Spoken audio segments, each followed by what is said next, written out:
Hi everyone, alongside Mike Trossel, I'm Dave Giancola. Thanks for joining us on History Makers. The 2015 U.S. Junior Amateur Championship match appeared set to culminate with a feel-good homecoming story. Well, Dave, the championship was contested at Colleton River Plantation Club in Bluffton, South Carolina, and Hilton Head native Andrew Orishak was rising to the occasion against Shreveport, Louisiana's Philip Barbary. As we look to Barbary with his approach shot here now on the ninth.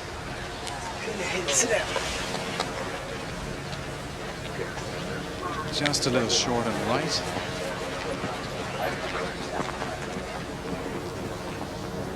Andrew Orishak's second shot now. It ends up in the bunker. Get out. Get out. Pocket downwind. Excuse me, from the bunker. Right there. Oh!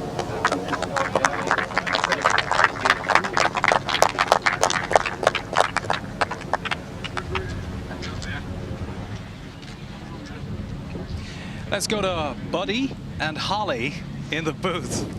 Thank you, Shane. Looking great out there. Well, welcome to our tower here between the 10th and 11th holes. Holly Saunders alongside Buddy Marucci, and we are thrilled the radar is finally clear. Some beautiful weather for this 36-hole final championship match. Now, Buddy, you played in 2 USGA championship finals during your career. Tell me what it's like to get to the end of the week.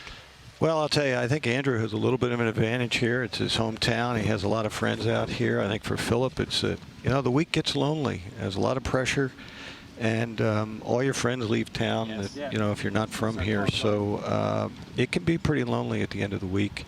But these fellows have gone through 2 rounds of stroke play, 5 rounds of match play. Here they are in the final, and we're really getting down to the nitty-gritty right now. We mentioned it is a 36-hole final today, but let's get you caught up on what happened during the first 18, the morning 18. Philip Barbary from Shreveport, Louisiana, and Andrew Orishak, the local kid, with lots of local support. Philip Barbary looked like he was in control during the first 9 this morning. Here he is 2 up at the 8th, his 3rd, and a solid shot here. Yeah, beautiful shot in there.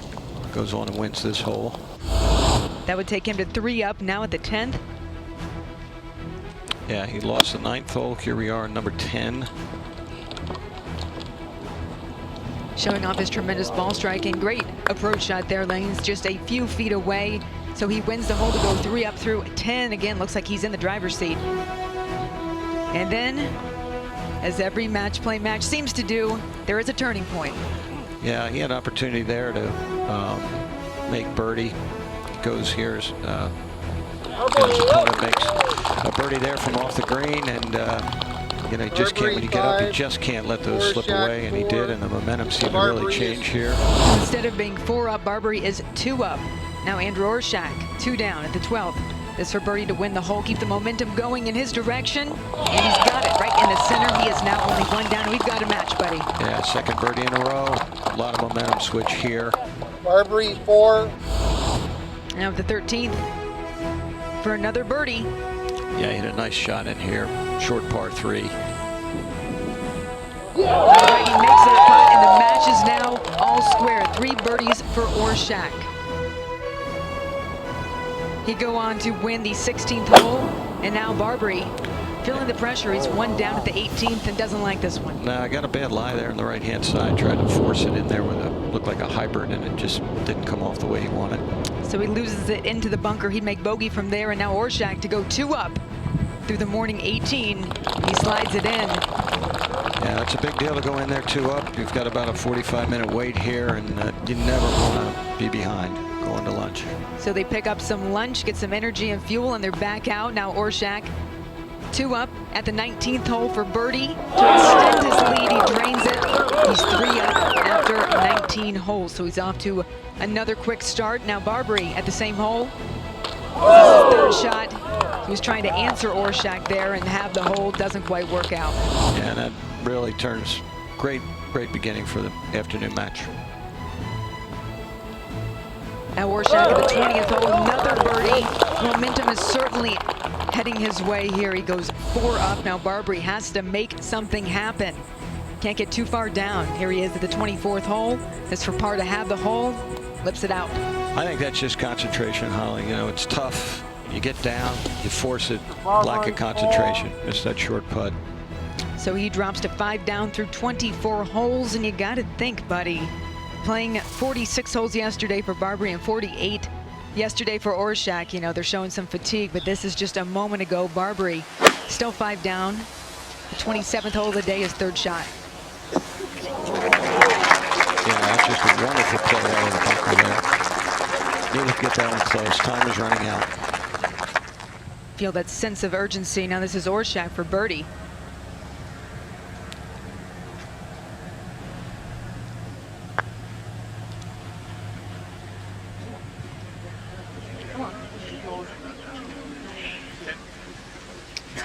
That was to win the hole. He left it just a bit short. Shane and Steve are standing by. Yeah, huge galleries, Holly, and lots of local support, as you can imagine, but respectful towards the opponent, Philip Barbary. Both of these young men now through as well to the US Amateur in Chicago next month. Barbary hit a magnificent third shot from the bunker, 76 yards to this point, so he's got this for a par 4.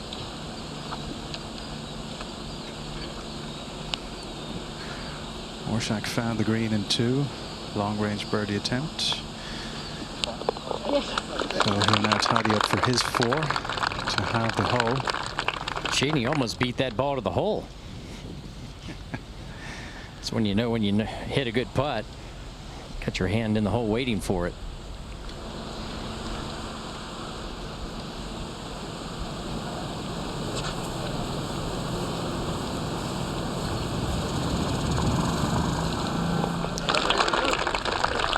Never in doubt, he's been playing superbly so far. After early struggles, 3 down, playing the 9th hole Mr. Orshak remains 5 in up the first through 18. 27 holes. He's now 5 up through 9 holes of the second 18 here in the final. Hi, I'm Tom O'Toole Jr., President of the United States Golf Association. Welcome to the coverage of the 68th United States Junior Amateur Championship at Collinton River Plantation Club in Bluffton, South Carolina.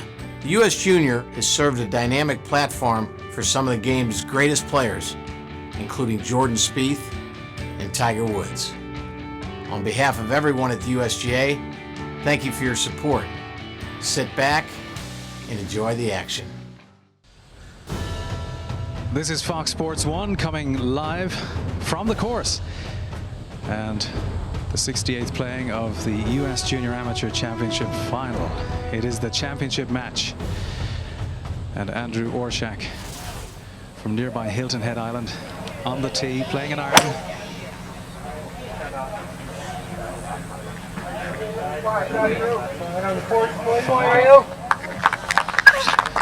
Right to the heart of the fairway, beautifully played.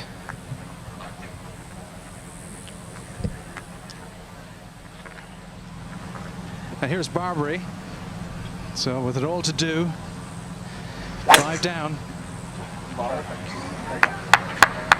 Looks good.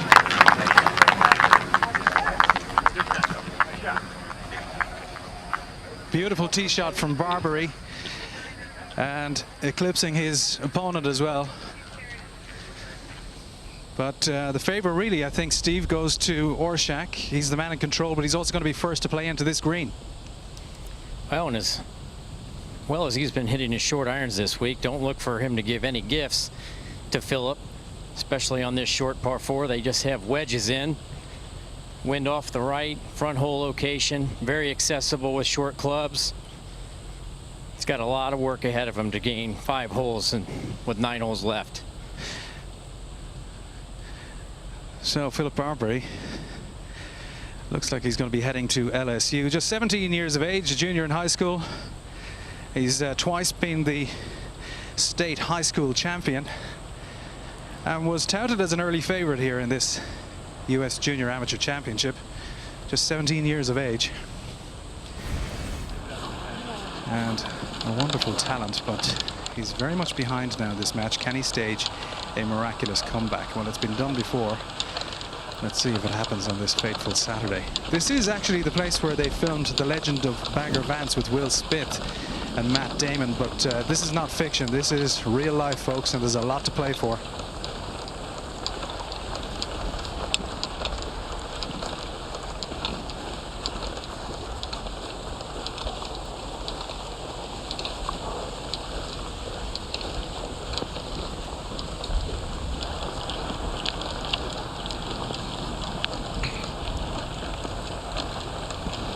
Shane, what we've seen thus far is that Andrews just got Philip on his heels.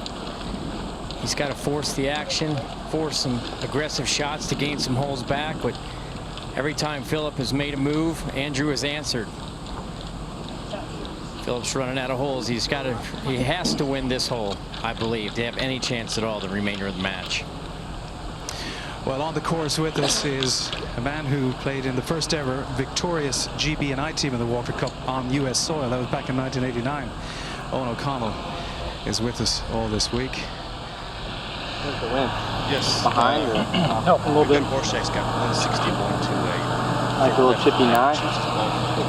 Maybe I could just a wedge, full wedge, like right of Get it. off the right corner. I kind of like the chippy 9. I do too. The accessible flag. Look at all the greens on there. Barbie's got Aim like that red steak again. Horseshack with Dave, this being 399 here.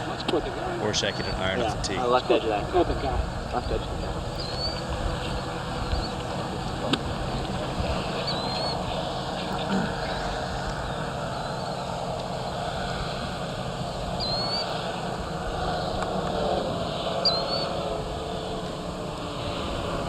Will you take our picture, please? Thank you. Bye. Just left the flag. Really good shot. Keeping the pressure back on Barberie. Yeah, went right over top the flag stick. Another good solid iron shot. Just has to keep hitting greens in regulation. Force Philip to make the birdies. As long as he keeps hitting greens in regulation or fairways off the tee, it's going to be hard for Philip to catch up.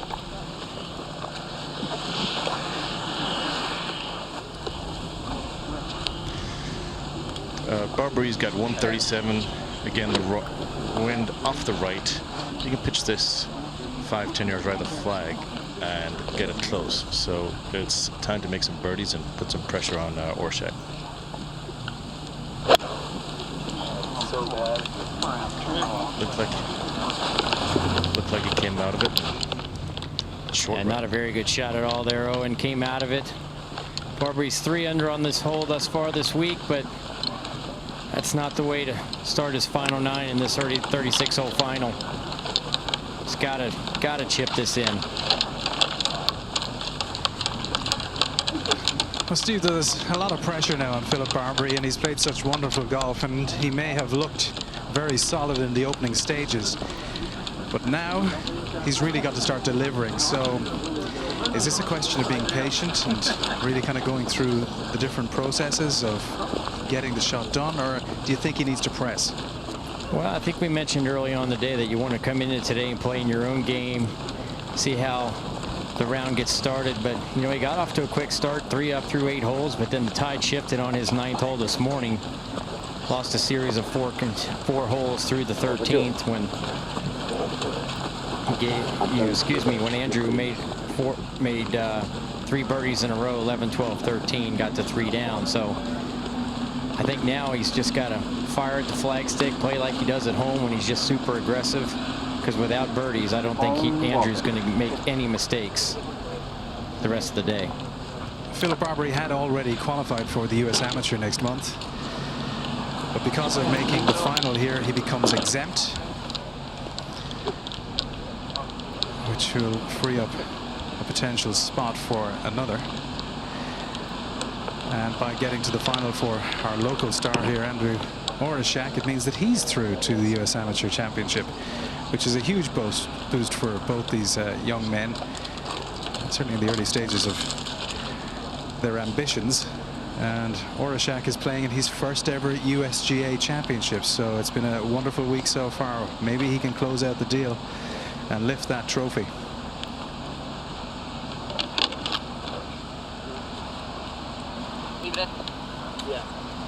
I know both these players are thrilled to head to Olympia Fields next month south side of Chicago, but this is the order of business thus far. Philip Barbary lining up his third at 10.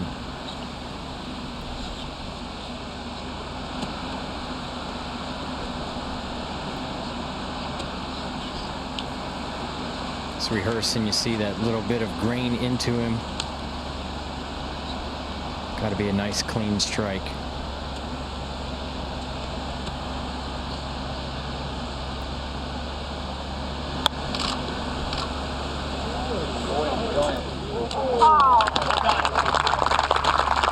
Nice pitch.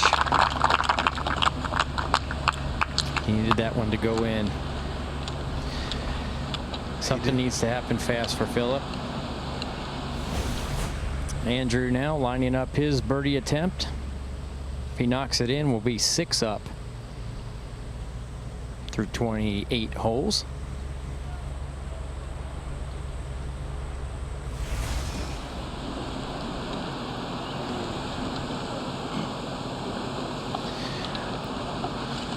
So Andrew Orshak with an opportunity for the win. It's nearly 30 feet, I would say, Steve. Put it down the hill a little bit. Should not have trouble getting the putt to the hole.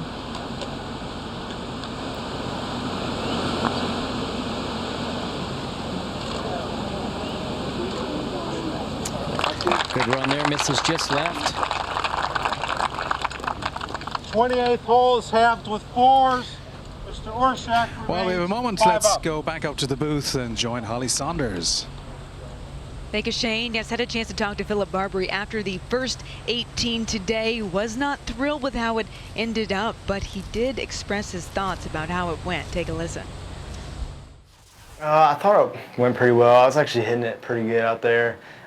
Just kind of got tired on the last couple holes, but overall it was fine. I was 3 up through 10. I was playing good, but just kind of let a couple go at the end. But I'll get it back hopefully. So.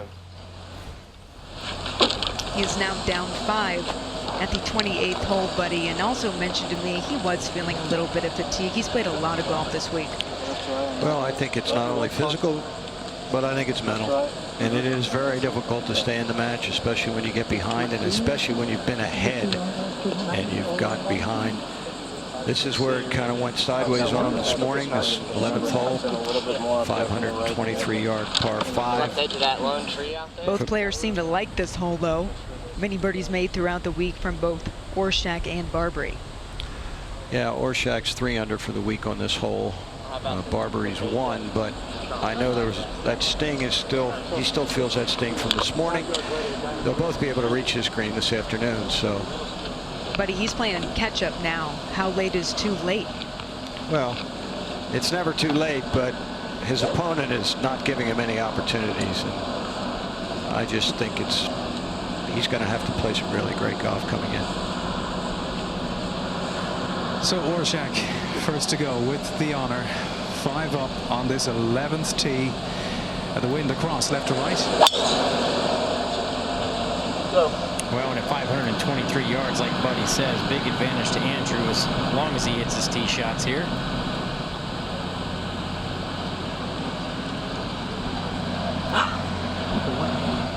This one dangerously down the right side, though. Finds the rough.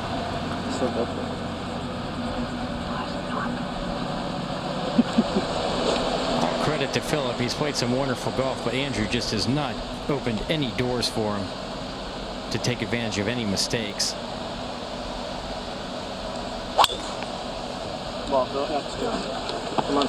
Good solid strike by Philip. This one hangs in the right rough as well, but not in the long grass.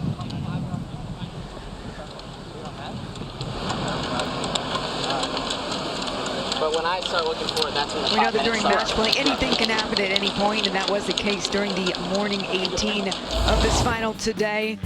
Starting at the 9th hole, Andrew Orshak, he's 3 down at this point. Yeah, he had the ball left where he was going to have to chip it. He was able to get a drop and putt this ball, and he putted it down very nicely. And you can see it roll out there pretty nicely. Conceded at that point. Showing his creative side. So Philip here, this was to win the hole. And as you can see, he putted it well past. So it looked like he had the advantage, having it on the green in regulation.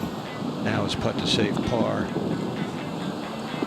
which slips by, and instead of having or winning the hole, he ends up losing the hole. And the momentum starts to shift. Now Barbary.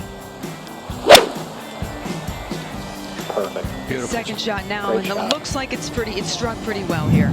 Yeah, this is a beautiful shot to the 5 par. Knocks it on in 2. So here he looks like he had won the 10th hole, so he was getting his momentum back. Orshak now in the weeds, trying to muscle it out. Find some stuff and some other thick stuff. Right. So here, you know, Philip's on in 2. Orshak's playing his 3rd here. And this shows some precision around the greens. Wow, and at the right time, buddy. Oh, just a marvelous shot. You know, he thought he might lose that position, and eagle to win here.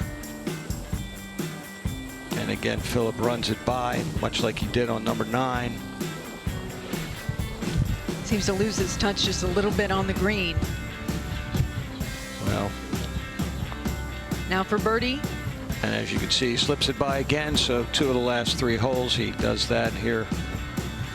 Can't get that to go. Now Orshak to win the hole. He drains it.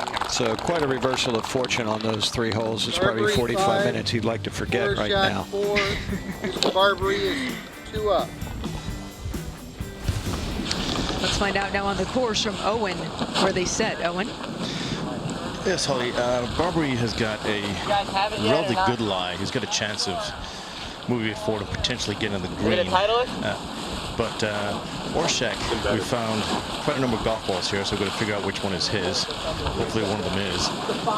The rough is pretty bad over here, so at best, he'll be hitting a wedge out sideways if this is indeed his ball. He's going to lift to identify? Yes. He's now going to lift the ball up to identify the market, which is under the USGA rules. Yeah, it's me. That is yours. He's got to wait for him there to make sure that it's okay. I don't know where. Right in there, right where your finger is. Yeah, right there. There you go. You got it? Is that not embedded? All right, let's lift it. Look at that. I couldn't help it. Let me get your referee over here. Bill? Give him a little room. It is his ball, but now we're going to check to see if it's embedded. Wait just a minute. It is his ball. If he wants to check. I mean, I might have. When I lifted it, it could have come out of like the hole that it was in a little more. You know what I mean? I don't think that is embedded. I think I think you're just in like a little bird's nest. You could feel like it's lower here than it is right there. Break the ground. Yeah, that's definitely break the ground. That has to go underneath. Yeah. That's what I think it did. If you feel here, right? Andrew I know. Harris lifted his ball first for identification, and now he's lifted it to see if the ball might be embedded. If the ball has broken the plane of the ground, it would be embedded. As long as it's embedded in its own pitch mark, he would be entitled to relief. I mean, it looks pretty dry to me. Yeah, I mean, I don't think you broke the ground. I think you're in like a little bird's nest of grass. Thank you. And our championship chairman, Bill Fallon, is the referee with this group, has determined that the ball was not embedded, so he's replaced it in its original position. Before he lifted it, he was required to inform his opponent of what he was doing, actually in both cases, both for the identification and the determination if it was embedded. That's John Vanderboort, manager of rules with the USGA, in the booth with us. Steve and I are out on the course here on Fox Sports 1 with this championship match. And a little bit of a testing time, and so important to get the rules right. But Barbary will be first to play, Steve. Yeah, I think with the USGA moving this hole, I literally have no idea where it's going to. I just have to aim out here in the fairway somewhere and hit down, try and make solid contact. Yeah, As I was saying the USGA moving this hole up some 40 yards today forced the guys to change their target line off the tee. And they both decided to cut off a little bit more than they could carry. But as Owen said, a good lie has got a chance to go for the green here in 2. Well, this breeze has really strengthened as well. It's actually cooled things down. It's a beautiful afternoon. Very much a factor is the wind. Yeah, Shane blowing hard off the Port Royal Sound left to right. Maybe helping you touch. This may be just a little bit of a glimpse of hope here with Andrew in the long rough for Philip.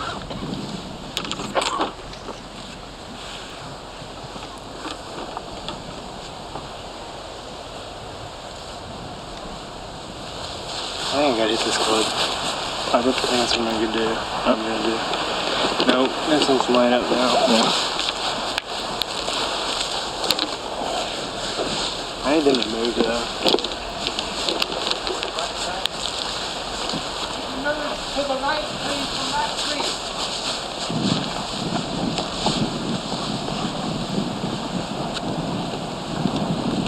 Is that okay? Thank you, that's good. So some of the supporters up near the green, yes, sir, alongside us, being ushered a bit farther right because of maybe a distraction of the way that Parker's going to tackle this shot. But this breeze is very much a factor.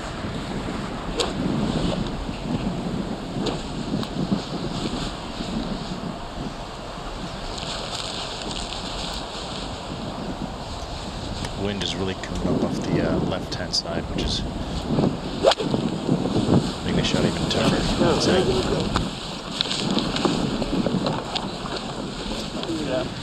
What a fantastic golf shot there, Owen. Just up off the edge. Played that beautifully off that side hill lie, ball below his feet. Hard to judge with this left to right wind. He pulled off a great shot. Get out, Andrew.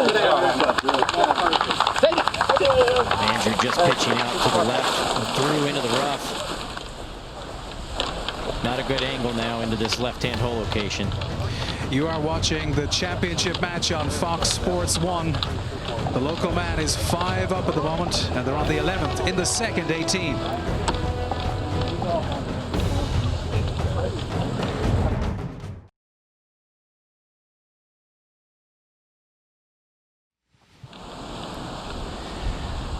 Live from Colleton River Plantation, the championship match, and the man ahead is this man, Andrew Orshak. So he finds the putting surface. The wind still very much a factor. Slightly into him off the left-hand side, but that's safely on in 3. Wonderful approach shot, though, from a tricky enough position, factoring in the wind. Philip Barbary just short of the green on the right-hand side, Steve. Well, you see him walking up, trying to get a good beat on what kind of shot to hit here. But the problem he's got now is there's a little bit more wind than they've had thus far today. So he's going to have to hit the ball a little bit harder into this breeze. And then where he's standing now, let the ball trickle downhill to the hole. It's up over a rise, then back down. Just deciding which club and what type of shot he's going to hit. So doors open a little bit for him here, though. He's got an opportunity if he makes birdie, cut the lead to 4. It's being 4 holes down. This up and down is absolutely imperative. So he's going to be chipping into the breeze, Steve. Any advantage? Well, I think that up the hill, it's an advantage because he can be a little more aggressive. Keep it low, let it check, and then release the last 15, 20 feet. Certainly easier shot into the breeze than down breeze at this point.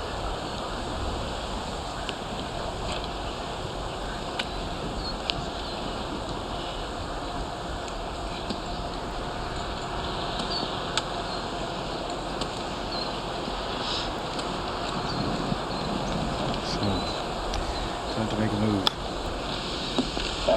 Good shot there, just as we thought. Flies it to the ridge, checks up. Perfect Touch of class execution. there, Steve. Touch of class from Philip Barbary. Certainly under the pressure that he must be feeling right now. Well, as we saw this morning with, with Andrew, the holes coming up are the, holes that can be birdied. So if Philip's going to get back in this match, this is the time when he can do it. It gets a little more difficult at the close of the golf course, but these next 3 or 4 holes, he may have an opportunity to make some birdies.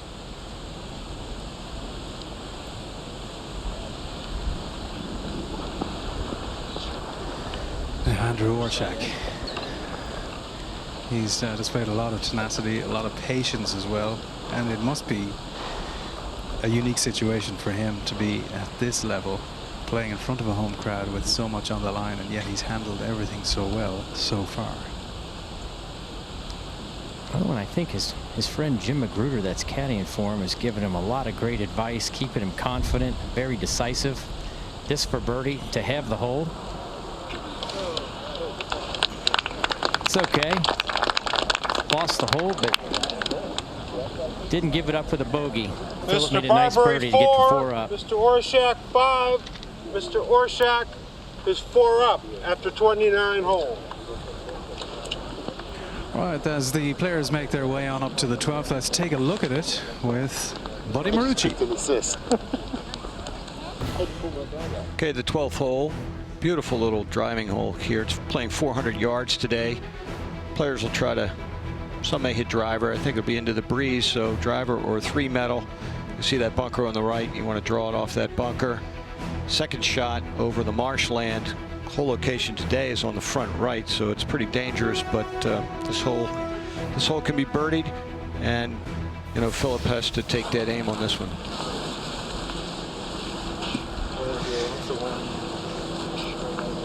Yeah, so the wind here is really picked up.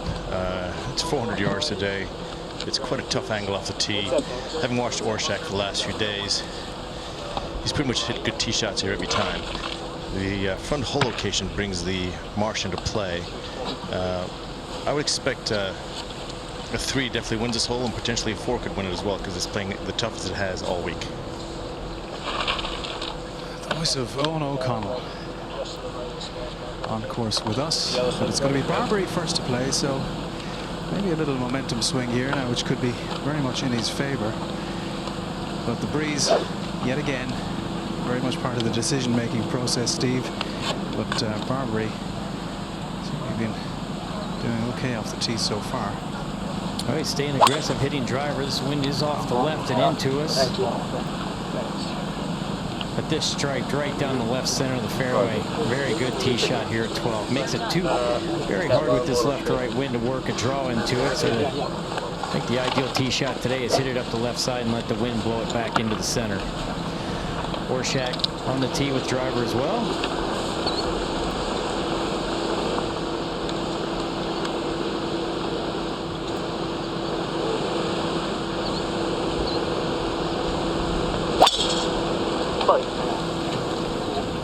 This one leaking a little bit right. Needs to get down. And that in precarious spot just beyond the bunker.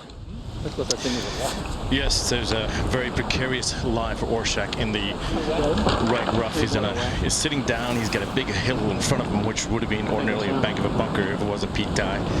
So he's got hit it very high into a very strong wind. Trying to control this with the front marsh and a flyer will be really difficult. So this is a big shot for Orshak. It's a difficult shot for both with the amount of wind we have, which is really taken off. 141. They're now deciding whose shot it is. It's very close. But this will bring Orshak into one of the toughest shots he's had for the tournament. 142. Yeah.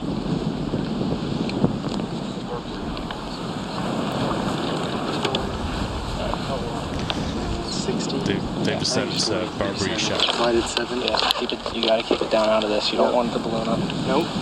Oh, this be like that? It'd be like, yeah. I mean, I'll let you know. So, behind over the swamp.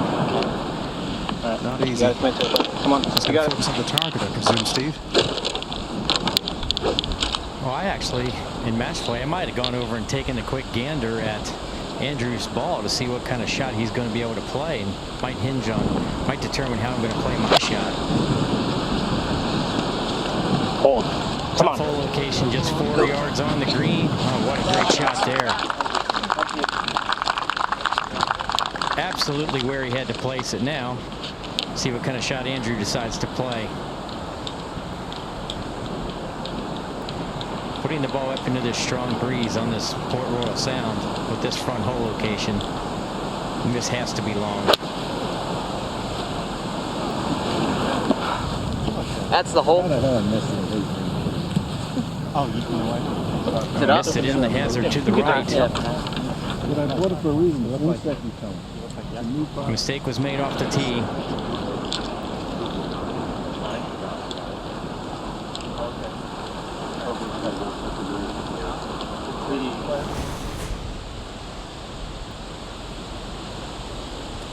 We're down here on the left-hand side of the fairway, and I'm alongside Joanne Orshak, who is the mother of the man who's in the lead at the moment in the match. How are you, Joanne? I'm doing well, thank you. And beside us as well, your wonderful husband, Dave. Hi, Shane. How you doing? Great. How are you doing? I mean, it's obviously very pressurized. It's not the easiest thing to watch a loved one in such an important kind of part of their life, certainly when it's on a golf course. This has been the most exciting week of golf I've ever witnessed, probably because my son's involved, but it's a bit of a marathon. It's grueling. We've done, I don't know how many miles we've walked this week, but worth every single step. Long Cove is the club, so he said that one of his greatest highlights was as a 12-year-old beating his caddy. This may actually surpass that, Dave.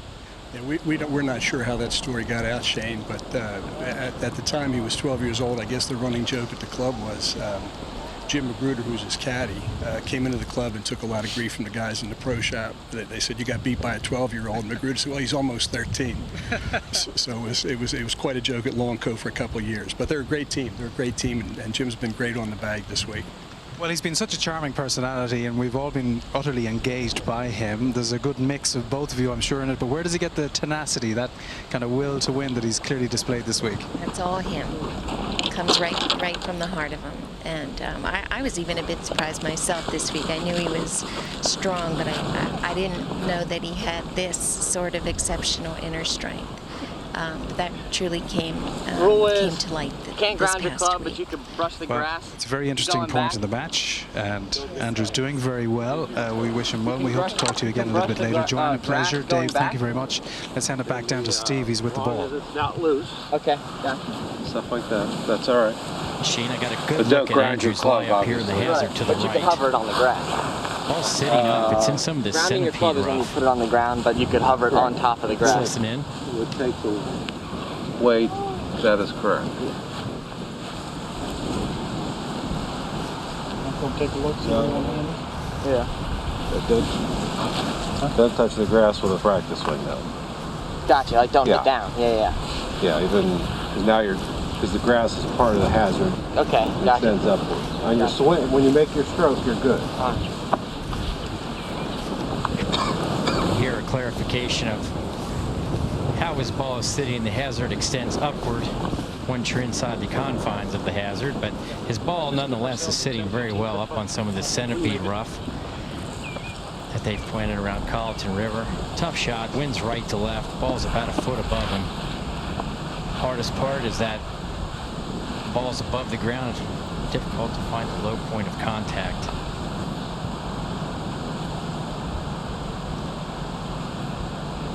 With this much wind too, the ball's definitely going to blow left.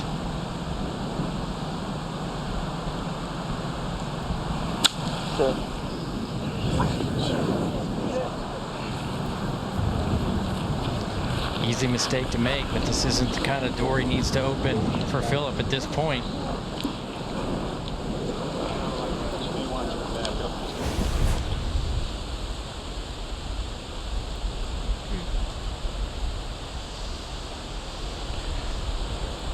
Hey, Steve, we can see that ball kind of jump out of that high grass. And, you know, it's really tough to determine just how fast it's going to come out because you really can't get good footing in there. You try to be so careful, but you're absolutely right. This is not a time when you want to go from 5 to 3, even though you're still in control of the match. It just doesn't feel that way, does it? Yeah, it's just, you know, when you're up like that, you don't want to lose momentum in match play, and that's exactly what he's doing here.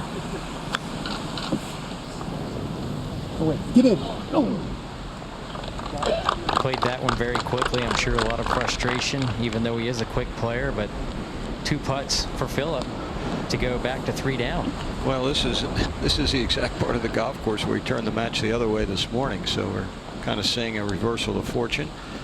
But he still is in control of the match. He just probably doesn't feel quite as confident as he did a half hour ago. Buddy, I think this is a good spot where his caddy can remind him of that too. Absolutely. This is where it helps to have a friend on the back. This straight down win now for Philip for birdie. Runs it in, only needed 2, but he took 1.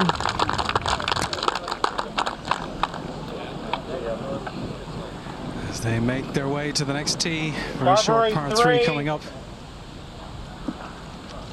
Orshak 5. Mr. Orshak is 3 up after 30 holes. So as we take a look at this hole now with Buddy Marucci. Okay, the 13th hole today.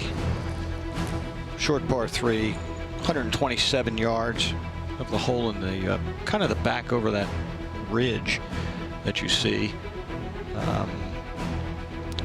You know, probably a gap wedge for these gentlemen. There is a little wind kicking up there, so they might try to flight something down a little bit here. But as you can see from that graphic there, and now from the live picture, the way the flagstick and the whole location is over that little knob, so they have to be careful. Can't go long here. You don't want that downwind bunker shot from behind the green. Where do we play that one back Well, this is where player and caddy really need to combine and make a sensible move with regard to the club selection and exactly how they want to flight this. And Steve, this wind, you know, it's kind of turning a little bit. It seems to be really into them now on this hole. Shane straight into him, 127 yards, going to be playing a solid 145. If I was Andrew's caddy, I might just tell him to slow down here, take a few deep breaths. Still got a 3-hole lead. Same shot. And there's not a lot of golf left, not a lot of holes left. Just take your time, stick to your game plan. So it's a crucial shot, really. Now that he has all this momentum, he wants to play the correct shot. Well, and conversely, as you said, all the pressure on his opponent. Philip needs to keep the pedal down. He's still 3 down. He's got to maintain the aggression. Yeah. Yep. Philip normally hits his 8-iron. See on the graphic here, about 160 yards. I think it'll be determined whether, basically, how high he wants to hit this shot as opposed to really the distance. But it's got a 127. I'm going to try to skip it in there. Looks like a lower flighted shot. It's just a little left of the hole and a good shot for him.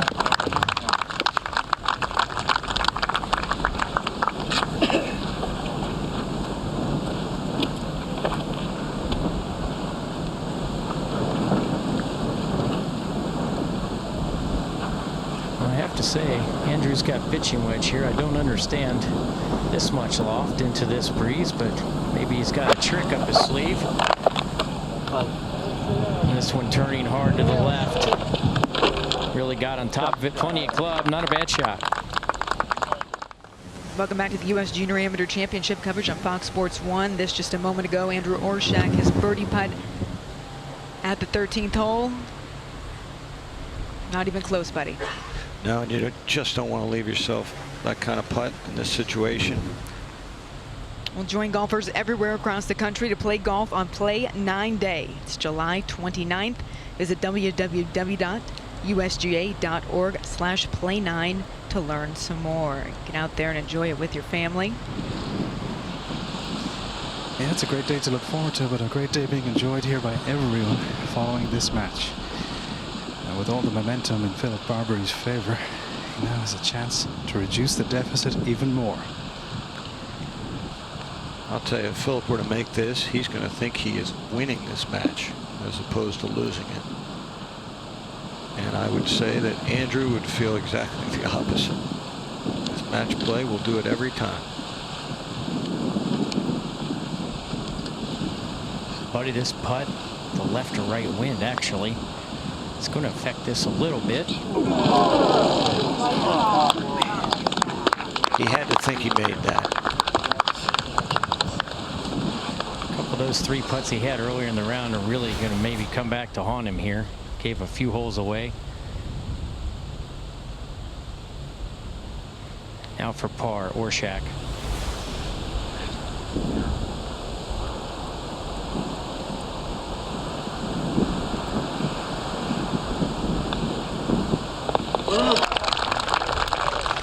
Very impressive. So steadying the ship. Hole is half with 3. Orshak remains 3 up.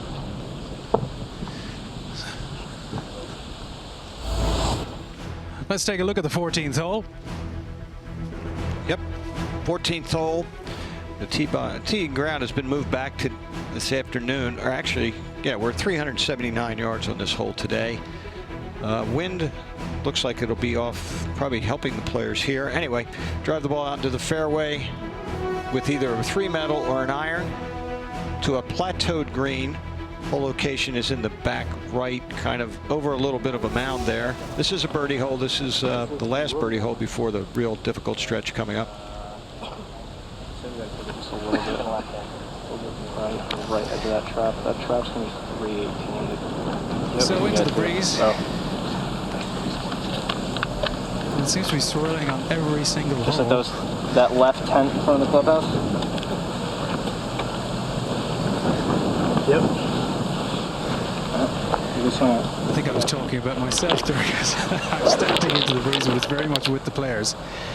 Philip Barbary now with the honor after that half in 3s.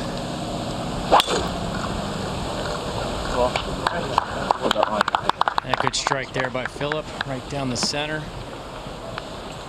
Only 6 holes left.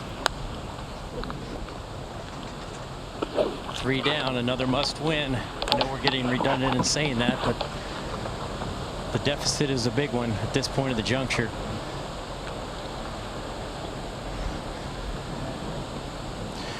Orshak needs a good one.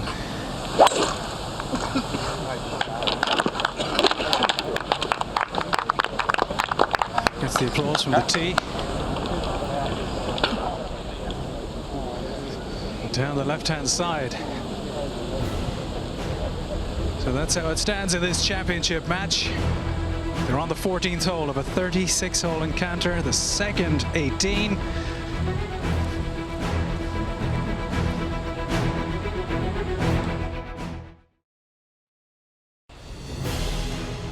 Back in at the U.S. Junior Amateur Championship on Fox Sports 1.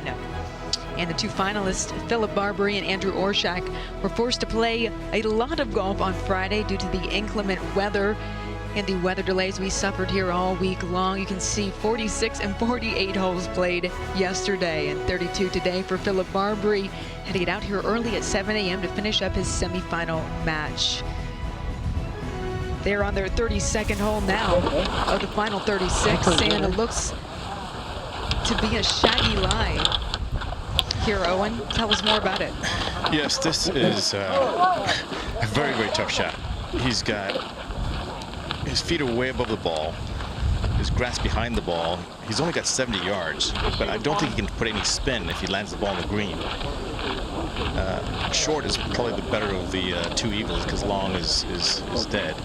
From 70 yards, you wouldn't expect it to be this tough, but I don't expect to get this anywhere close. If he does, it'll be phenomenal. This is a very challenging shot. It certainly is, and Orshak taking a good look what's ahead of him. So it's a short shot, but very, very tricky. And certainly not helped by the following breeze as well, which is quite strong too.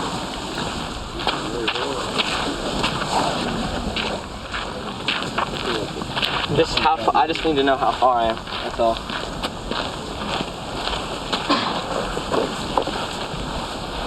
Okay, now we're cool. Hey, Andrew, be real careful addressing that ball. Yeah, I know. I think the move on it. Words of wisdom there from Jim Magruder. 73. 73? Thanks. an exact yardage. I got it. I mean, It's kind of the right edge of that platform. yeah. Now, Shane, as Owen said, there's just getting solid contact is going to be infinitely difficult here. Actually be a phenomenal shot just to get it anywhere on the green. Fight. Beauty. Impossible to control, Steve. Two-pot. And he'll be putting back into the breeze. Philip took a good look at, went over and checked out Andrew's lie. Took a good look at it. So he knows exactly what he's got to do here. So, Barbary next to go. Perfect lie in the fairway.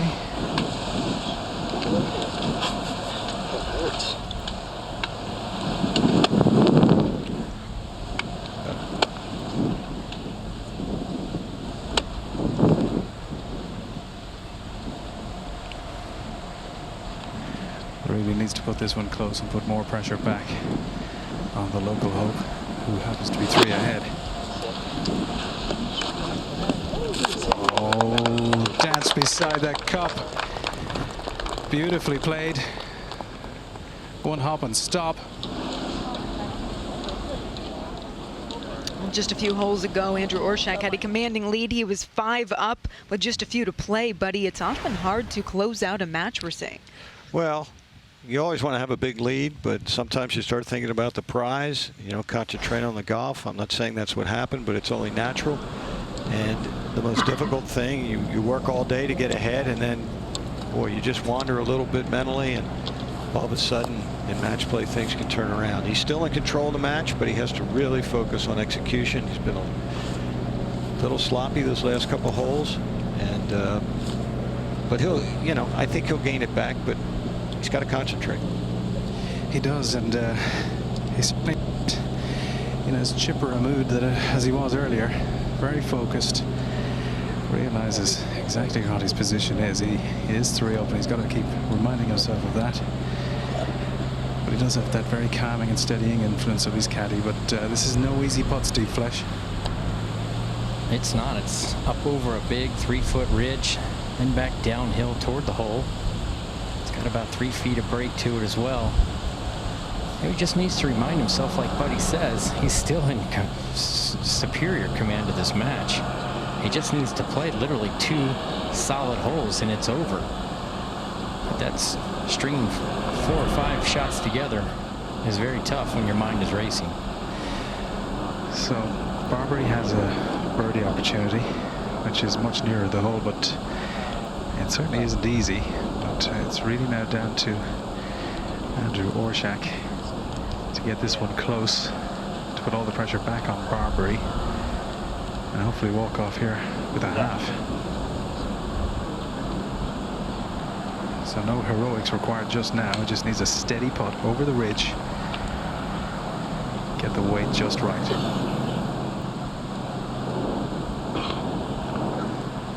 So they've deliberated, caddy and player. Now it's time for action.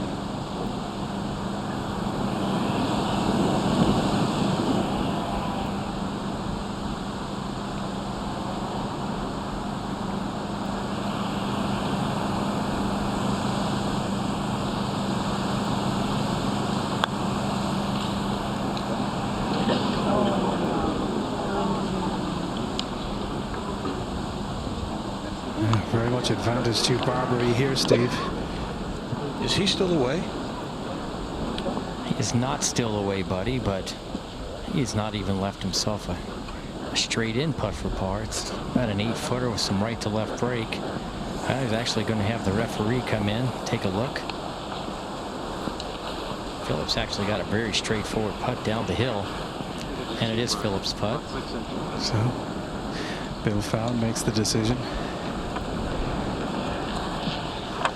Well, you would have to say at this point, this is a, you know, a must make.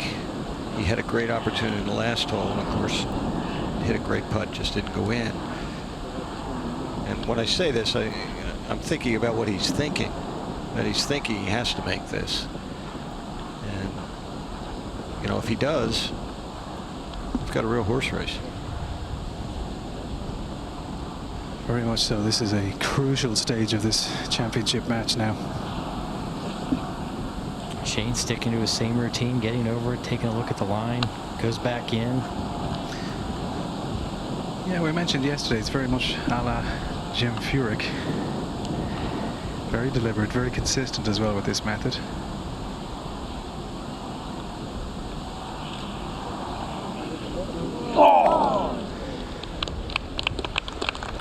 That is an opportunity that slides by for Philip Barbary, but still more pressure on Andrew Orshak.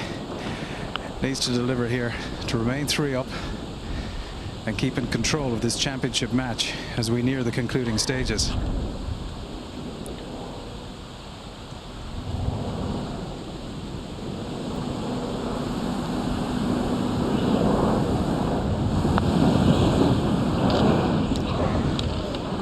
Didn't take very much time to hit that one, did he, Steve? No, but and to me, it's like he's in a hurry to get to the clubhouse right now. He's trying to run out of holes a little faster than they are. Absolutely, that happens, and that's just, you can't let that happen. And it's just such a natural tendency to rush to try to get it, you know, get the match over. Tiger Woods has won this 3 times. Jordan Spieth twice, the most recent in 2011. But who's going to win the 2015 championship match? Still up to be decided here on Fox Sports 1.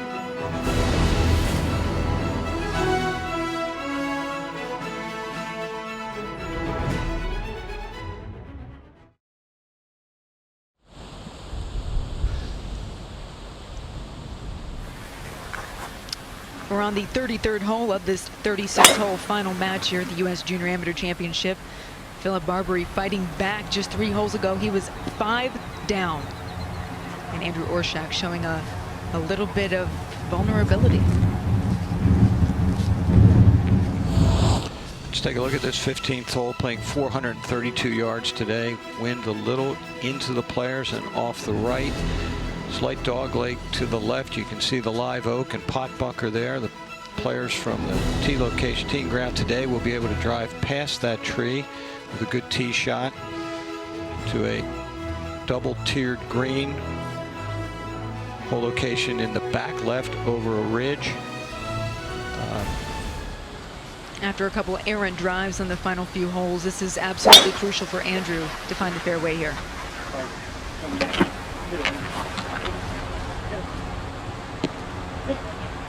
Gets a nice little kick. He's 2 up with 4 to play. Seems like the nerves might be getting the best of him right now. Only time will tell. That's a big tee shot right there.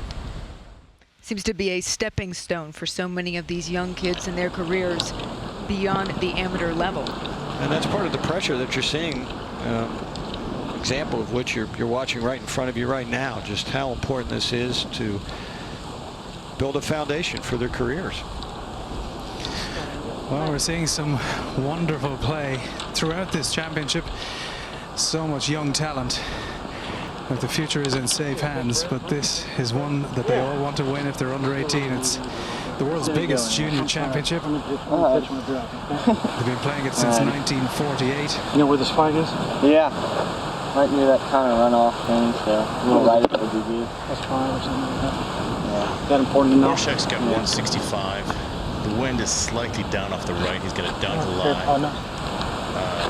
He does draw the ball quite a lot. He likes to trap it. It's 9 all day, like Dustin Johnson. How big though? Is it down? See, this may only be a wedge or a 9-iron. I would guess he's a little pumped up at this point. And feeling the heat because it was quite comfortable right at the left, a mere 40 left minutes tree, ago. that little bunch of the trees? Yes. I like that. I think it'll, you know, you get balls up a little bit, a little wind, it'll come right on the flag. Good swing here. So 145 yards.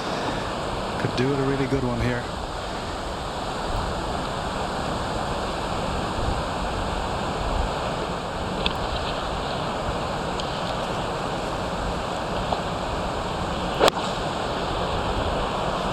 Get down. Get down. Shit. Leave it alone. Another mistake. Just Just overly aggressive. Just does not need to be shooting at pins right now.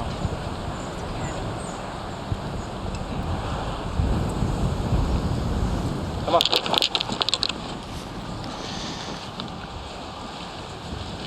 Barbari's got 126 and has got to be feeling good about himself right now. He's on a roll. This is a good looking shot, just right of the flag. Wonderful shot. He's doing what he's got to do, guys.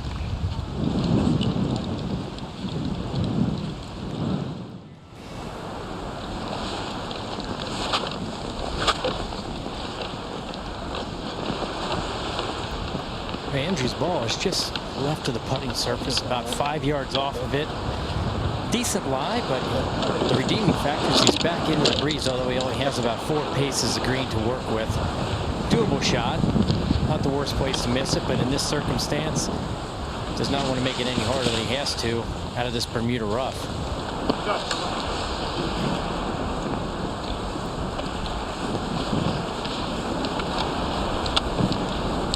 You know, Steve, this morning, Philip had it in a similar spot, although he was right up against the green, and the grass was really gnarly. Does this lie look to be pretty good? Yeah, buddy, this one's not sitting that poorly. It's just the circumstances which make it more difficult. I'm sure when he walked off that 10th hole with a 5-up lead, he started to run the math in his head. And now after 3 losses in a row, he's got a little euphoric feeling. Needing to wake up a little bit.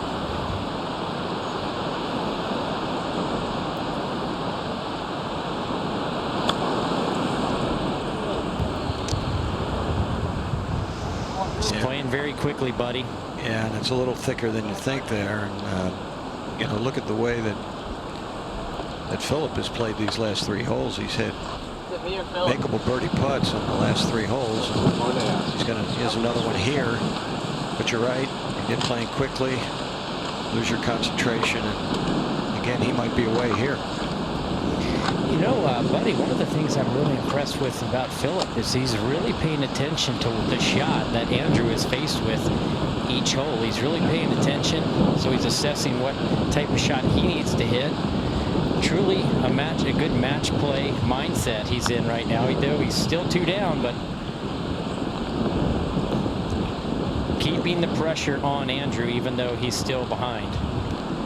Well, I don't know what you felt in these, Steve, but I always felt when I got down, if I could just get to the 18th tee, anything could happen. And I'm sure that Philip is just grinding away to see if he can just 1 hole at a time, and if he can make it to that 18th hole, it'd be quite an accomplishment.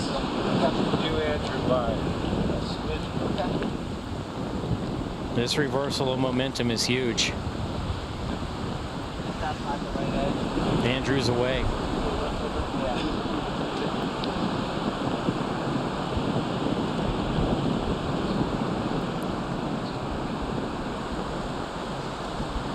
This putt now back into the wind, which I think is even more difficult. It's uphill, into the green, into the wind. Really tough to find the right line.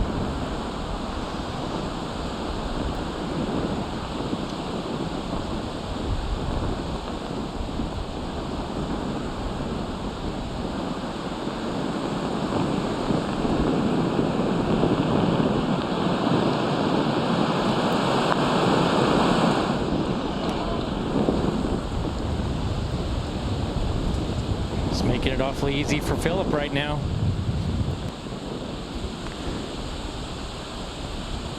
I will say this, though. This putt for Philip could get away from it. It's down grain, downwind, and downhill a little bit. Got to be very careful. Sometimes the hardest thing to do is just lag the putt from 10, 12 feet.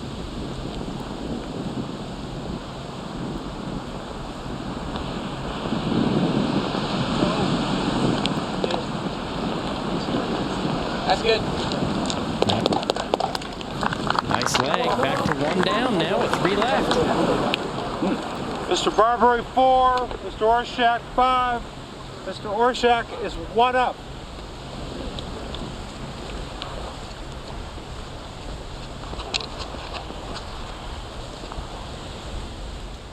And wow, have we seen a shift in momentum Over the past 4 holes, Andrew Orshak now only 1 up through 33. Back at the 29th hole, hole number 11, the comeback started for Philip Barbary. He was 5 down. This is 3rd shot. He was feeling the pressure at this point, buddy. Yeah, but this is exactly where the turnaround happened this morning, and now it's again a reversal of fortune. It's amazing how that happens in match play, but it makes it exciting now. At the 12th, from the thick stuff. Yeah, Andrew really didn't have a play there. His second shot, he had a bad tee shot, resulted in a poor second shot, and left himself in almost an impossible position. So that hole will go to Barbary. Here he is at the same one. All he needs are 2 putts to win the hole, but he makes the long putt to accentuate it. So his second hole won in a row. He's now 3 down. Now Orshak, he's 3 up at 32nd. Hole of the day for par to have the hole. It's no good. Now Barbary's only 2 down. Needs 2 putts to win the hole. Yeah, a beautiful shot in there, and that's good. Didn't have to make the next one. So that brings us to the 16th hole. Orshak only has a 1-hole lead now, so Barbary, here he is at the tee.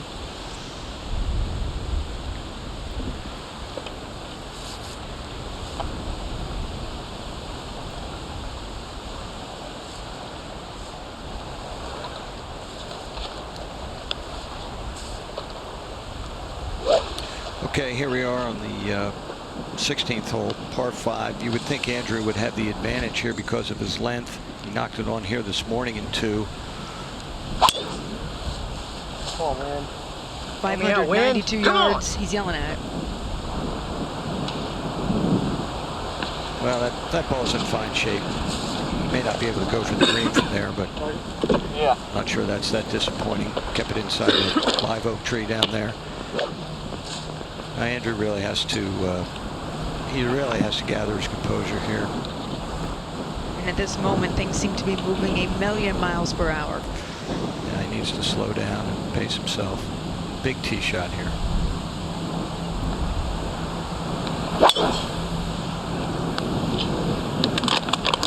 awesome.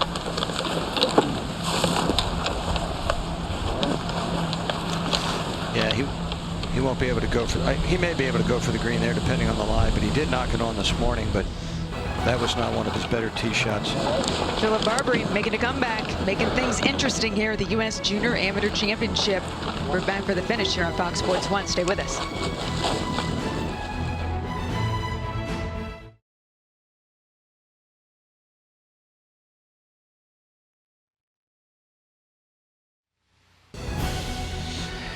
Absolutely magnificent conditions on this Saturday afternoon, and it's down to the championship match here on Fox Sports 1. This is the 68th playing of the U.S. Junior Amateur Championship at Colleton River Plantation. And at one point, Philip Barbary was 5 down on the back 9 here of this second 18 of the championship match. He's now just 1 down, 3 holes to play. Both players have taken their drives off the 16th, and we can get an update from Owen O'Connell, who's with these players. Yes, they both hit 320-yard tee shots. The good news is they're past the oak tree. If you hit a 280, you would be stymied. They've got 274 yards to the hole, but they really have no chance from these lies to get there. As a layup, it's quite a difficult layup. We've got some big oak trees on the left and right, a couple of bunkers. So the layup is actually very important to get a nice third shot to have a birdie opportunity. Yeah.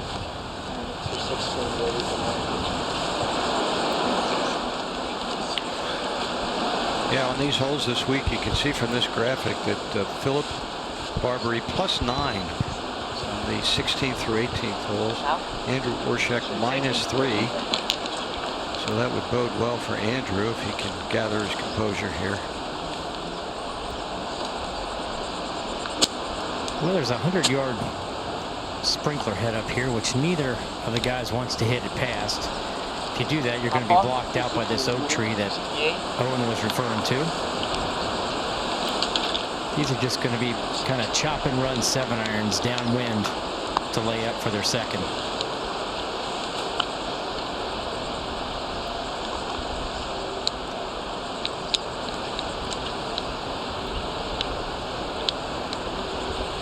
This lie of Andrews was really poor.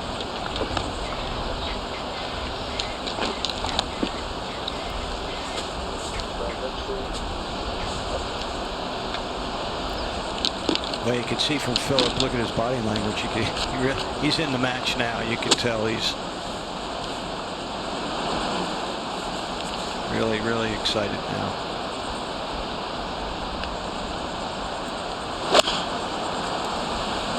Roll, baby. Roll. Keep rolling. Go! Perfect layup. It's about 100 yards to the hole in the center of the fairway. Got a great angle. Orshak wasting no time in a terrible lie. Terrible lie, and he's left at a good 50 yards back, but an okay angle. Not a bad out from that terrible lie. Mr. Orshak mentioned that from time to time his son's back tightens up, and he's hoping that that's not the case today. Normally when he's at offline, that's the issue. We saw him stretching a little bit, so hopefully he's okay. I'm curious as to how the nerves are, Karen Barbary, because your son is staging quite the comeback at the moment. My nerves are going crazy right now. Very, very nervous. You like to be on your own watching the match. I know your husband is here and you've got a family friend who've traveled from Shreveport, obviously, but you're very much up against it with all of this local support. But Philip seems to be, you know, able to handle that very, very well. Yeah, I think he is. We talked about it after 18, and he's real good at staying focused and kind of just doing his own thing, and we talked about him just staying very focused and kind of putting all that behind him, not listening to it. Now, your son is 17 years of age. He's a proven winner. He's been twice, you know, the high school state champion, but most recently he had a stunning victory in the AJGA Rolex Tournament of Champions, winning by 14 shots. So he's been carrying great form too. Right, he has. That was a big win. It was wonderful. He just played great. All his putts were going in. It was just a great tournament. It was definitely his time to win. Well, it could be his time to win here because everything is going in his favor at the moment. The very best of luck. I know it's not easy for you, Karen, and I know that Andrew Orshak will be next to go, but Philip Barbary is certainly flying the flag for Louisiana very well so far in the closing stages. Thank you very much. Andrew over his third now.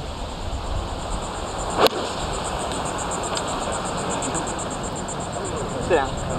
Good angle here. Oh, and a fantastic shot. Just 15 feet right of the hole, exactly what he needed. Phillips up here, looking straight down the flag stick. Yes, Barbary has got 104.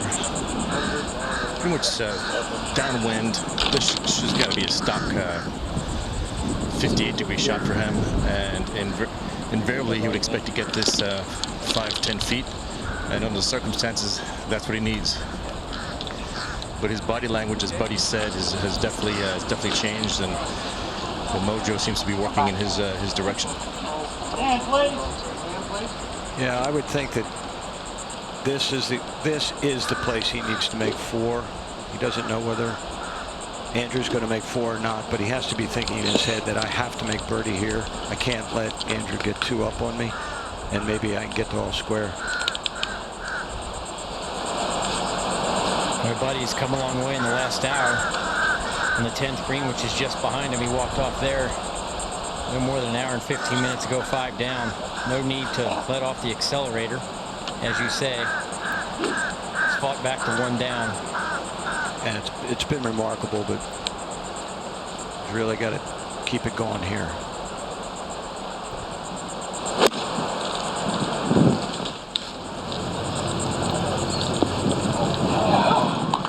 Another great shot, keeping the pressure on. He might be just outside Philip. Just outside Andrew.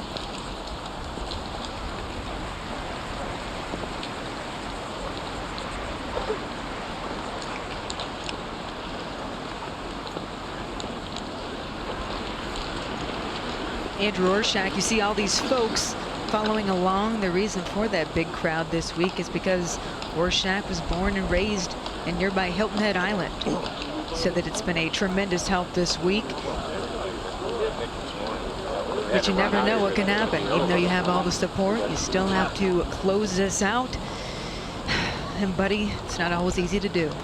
Well, no, it's obviously difficult to do, but I do believe, as I said in the beginning, that but having your friends around, being able to be at home, I think there is an advantage to that in this match play situation, because you only end up with 2 players at the end of the week. Stroke play is different. The field, half the field is still there. You can still have your friends around, but in match play it can get very lonely, and I think it's been comfortable for Andrew to be at home.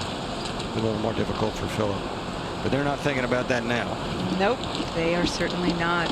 Andrew told me that he's seen a couple people he hadn't seen in 5-10 years that have come up to him and are following him today. So it's really a nice reunion for him as well. So both players on the green here. Crucial stage of this championship match. 16th and just 1 up now for Andrew Orshak.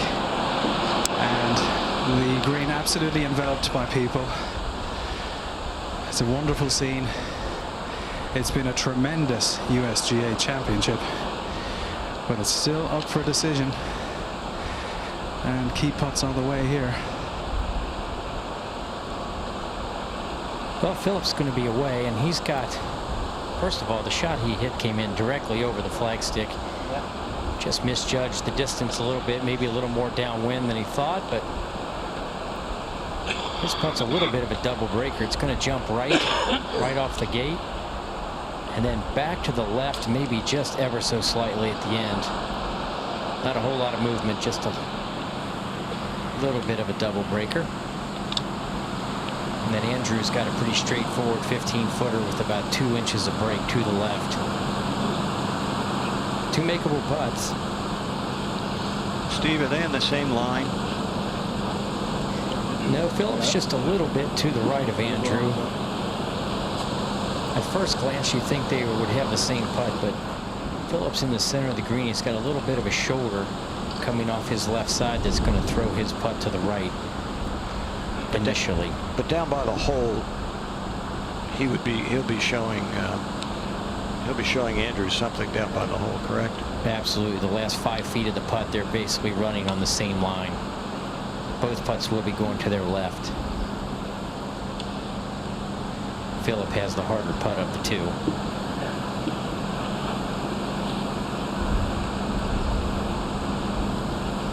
Great scene. I'm not sure these players have ever played with guys, gentlemen and ladies, wrapping the fringe.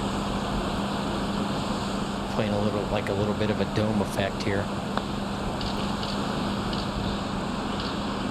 Jumped right very quickly. Very aggressive line. Just a tough read for Philip. Not an easy putt.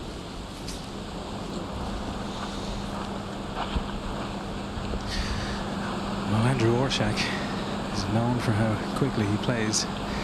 So not wasting time at all here, Steve. Shane, he's going to have a hard time, I think, keeping this putt high on the line. A little bit of green going to his left. It's going to snap pretty hard to his left.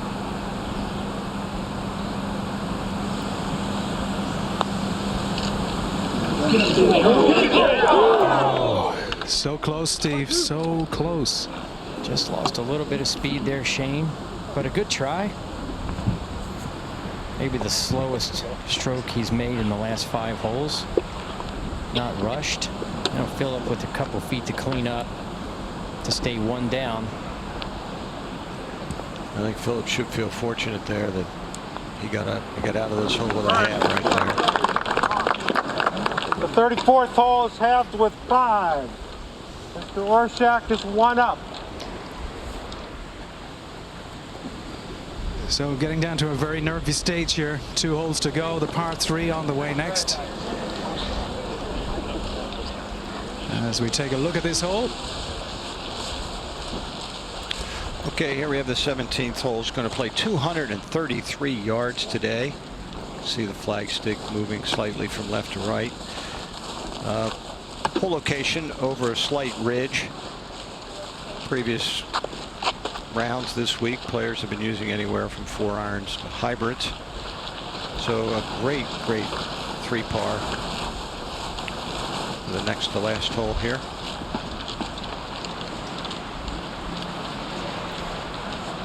Yeah, huge crowds all making their way up towards the green. As you can see, all that water down the right. But a fantastic turnout, and obviously so many in favor of the man from Hilton Head Island. And just even talking to Karen Barbary there, just traveling with her husband and a family friend, all of the sport watching at home on the TV on Fox Sports 1. But for Barbary, he's just got the blinkers on right now. He's certainly been carrying great momentum over the last few. But this is a crucial stage as we go down to Owen O'Connell with this match. Yes, at 233 yards this morning, Barbary hit a 4-iron. And the wind was actually the opposite. It was down off the right. Now it's into off the left. Probably one of the tougher winds under pressure, especially when you've got water on the right-hand side of the green. This is a huge shot. This is really the big shot of the event. If he hits the green, he's got a very good chance of winning in this hole and getting down 18. If he misses the green, obviously you lose the hole. It's all over. So it's crunch time, and this is probably the toughest shot they've come across all day. So the nerves will definitely be going. Yeah, when we saw Philip make a 4 here in the semifinal match here late last night, only playing at 157 yards. He hit it right of the hole. It was not able to get it up and down, but a drastically different hole, 233 yards today, as you said. Second hardest hole this week for the men. With this whole location anywhere on the putting surface from 233 with that wind in off the left would be a fantastic shot. Put a lot of pressure on Andrew if he's able to hit the green.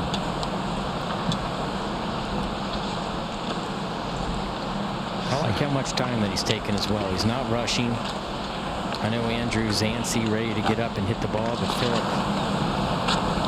really doing his due diligence, so he's prepared to hit this shot. Well, he's caddy Dan just measuring everything, taking their time. And a real air of expectation down here by the green.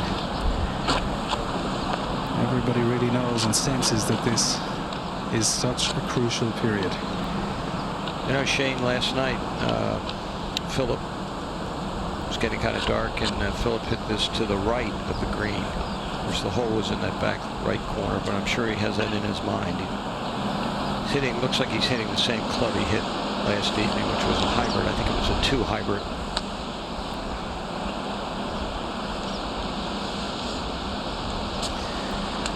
What's it like to be in that position, buddy? You've experienced it a couple of times in USGA Championship finals.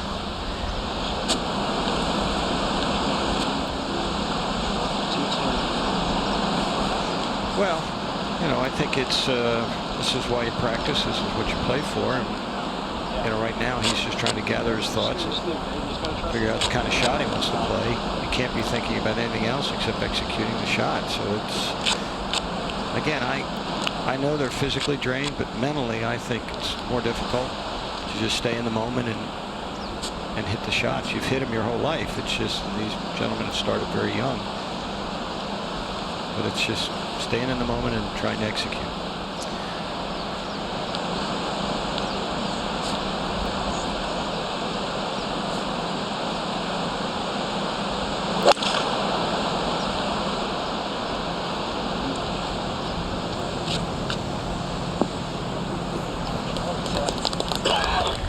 Well, after all the deliberation, patience gets its reward.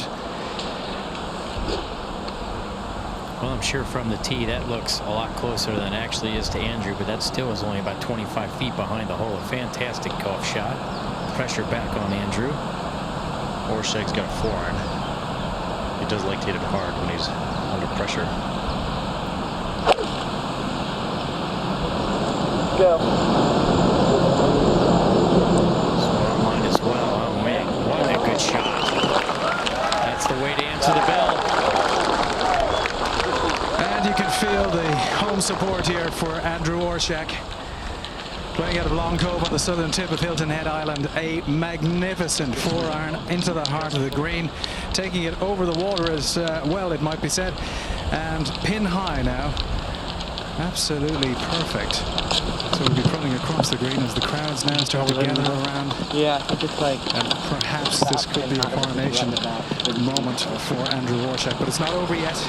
Both men on the green.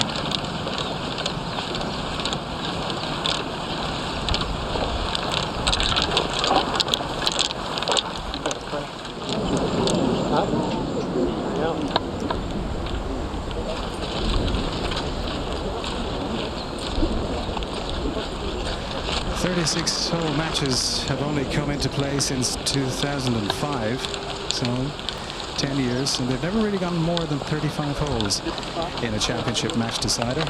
So here we are on the 35th hole. Andrew Orshak, the local favorite, hole high on the right-hand side of the green. A hybrid played from the tee after much deliberation by Philip Barbary.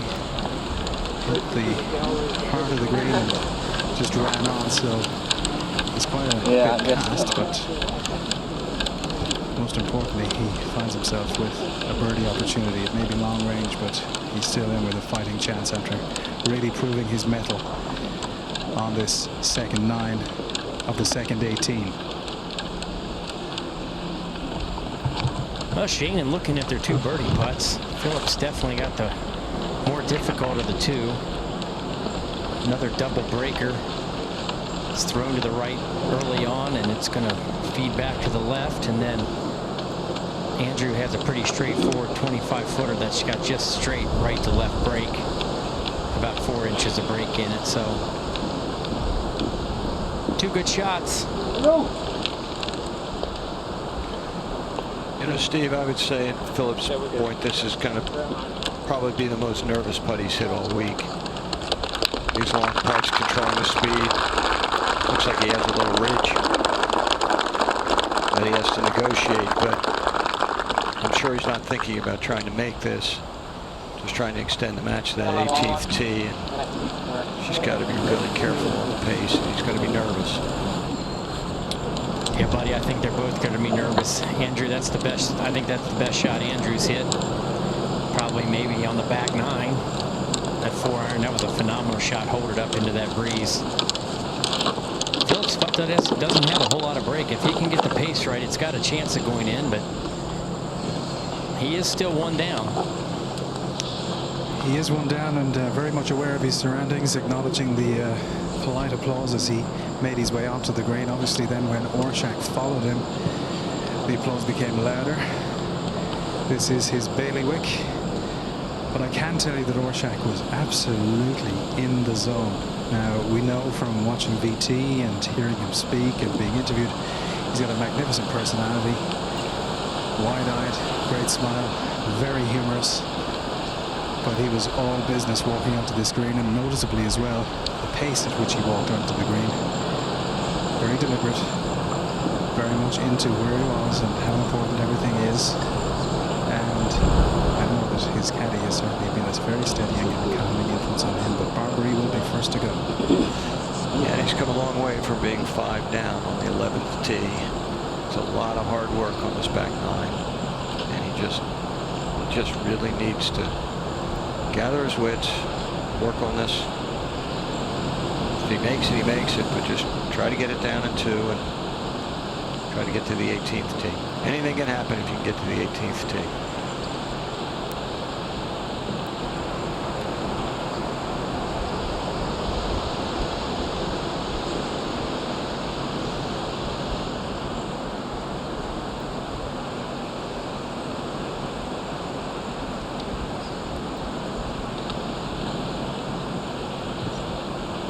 Buddy, this from 35 feet. As you say, if he can get to 18T, I think he feels like he's still got the momentum. I don't think he's going to be back to all square, but we'll see.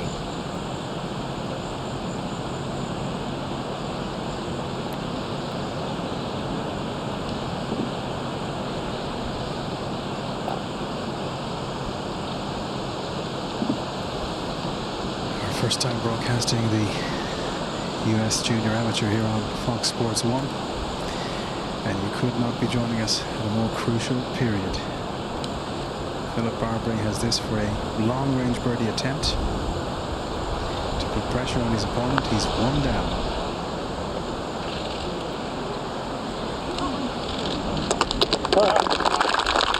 That is spectacular.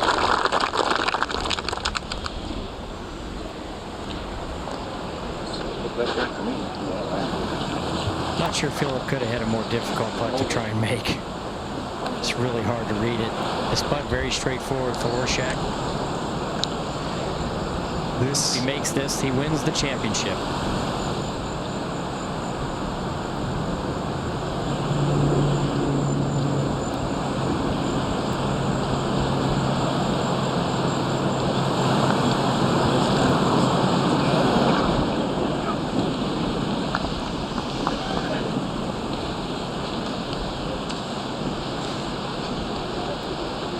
Tentative effort. Still got a solid 3 feet now to maintain his one-up lead. Classic match play, Steve. Taking very little time.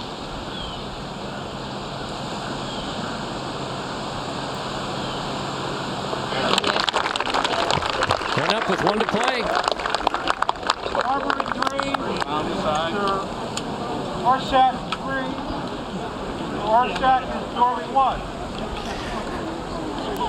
So it's the first time ever that the 36-hole decider for the championship match of the U.S. Junior Amateur goes to the final hole. Let's take a look at it. And what a final hole it is. 501 yard, dogleg left, par 4. Terrific driving area. Preferably, you'd like to draw the ball a little bit off the tee, off those bunkers, into a double terrace green. Hole location today in the back left corner of the green. As you see, there's water down the left side, which came into play this morning in the playoff for Barbary. But quite a challenging hole to complete this championship. Well, certainly is, buddy. And this morning, Philip Barbary came back to the course to conclude his semi-final match because it was very dark last night, and he certainly didn't want to play on. And he came back, won the hole, and made it into the final by defeating Wang Jun Lee. So here he is, 1 down on the 36th hole and on the tee against Andrew Orshak. Huge anticipation amongst the very large gallery now, which is gathered to bring these boys home.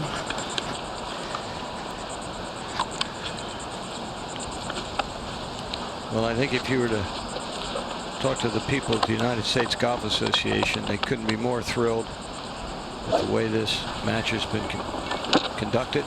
The play of these players, they've played wonderfully. And here we are, we get the whole 36-hole competition, if not more. It's just been a great day. Buddy, difficult tee shot here on this 501-yard par 4. Wind is off the sound, which is to their left, and it's a dogleg right. Excuse me, dogleg left. Wind is toward the right. This up the left side. Full kick right. Well, that's perfect right now. Got a nice bounce out of the first cut. Ball's just in great position. Kind of nice to have the honor when you can hit it in the fairway like that. Like I said, Andrew, he likes to work the ball left to right, and this breeze is blowing the ball toward the right.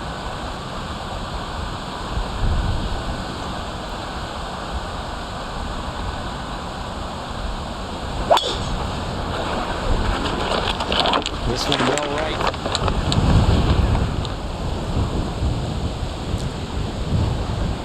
Well, Andrew Orshak blocked that one. Aided a little bit more by the wind. But there were shouts of 4. This ball and some concerns that it might be out of bounds. Didn't look to be that bad from my vantage point, but I do see white stakes down here, so we'll get some news for you ASAP.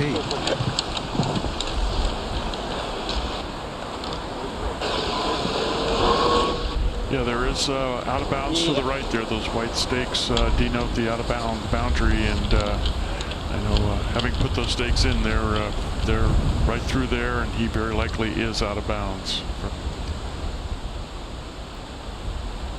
Yes, the OB actually goes at a right angle, past his golf ball. So I think it's OB by some 10 yards.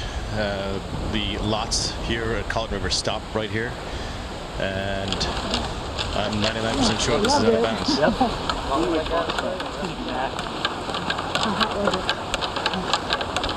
Yeah, I'm not sure he doesn't realize it.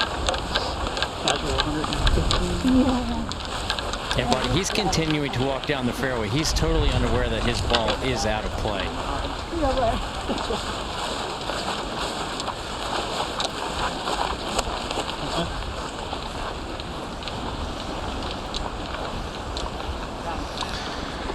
Well, guys, I'm looking at the white stakes running this way. And there's the white stake there, so it certainly looks to be OB. This looks like a bit of trouble now for the man with a one-hole advantage on this final hole of the 36-hole championship decider.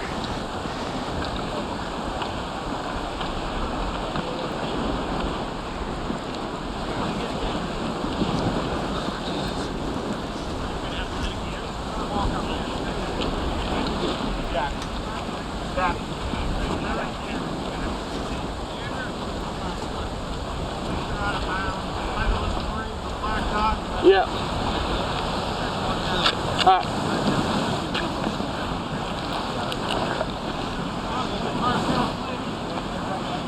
Do you have a card? Can you take us back?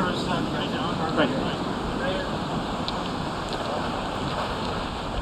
You want to go verify it or we're good? So Andrew Orshak has been informed that he will have to make his way back to the tee out of bounds at this very crucial juncture in the final of the U.S. Junior Amateur. You guys on?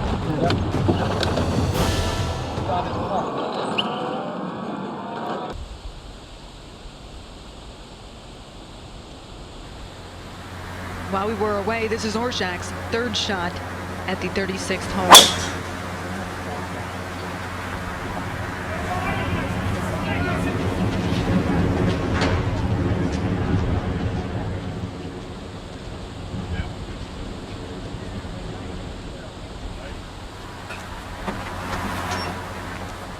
Can we move these Yeah, right cameras? TV. Well, Barbary took, dare I say it, the tiger line off the tee. Tiger winning this championship 3 years in succession, 91, 92, 93. And who is going to find themselves on the trophy with Tiger, Jordan Spieth, Johnny Miller, Gary Koch. Not having it. Okay, no. Barbary in position A. Oh, no. Not so good for Orshak. He'll be first to play. You gotta give it a couple more hacks.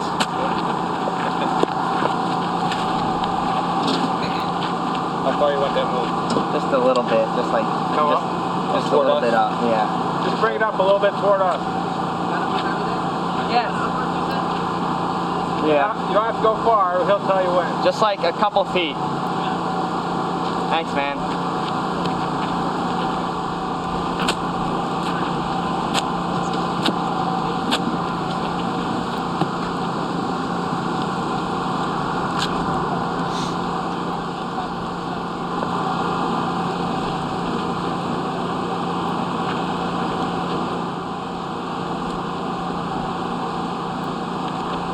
That's good. Thanks. Yeah.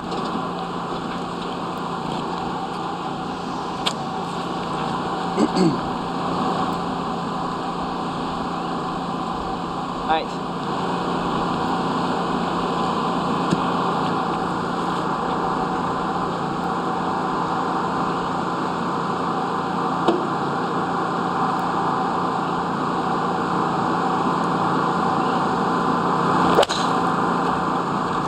Good job. Go, Ale. Good job.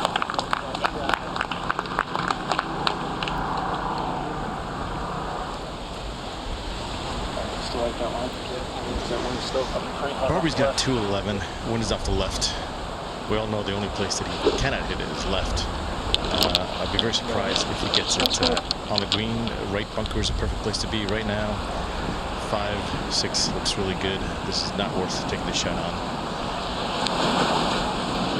But saying that, it's a very, very difficult shot. If you bail out too far right, it brings other issues into play. 211 wind very hard off the left-hand side.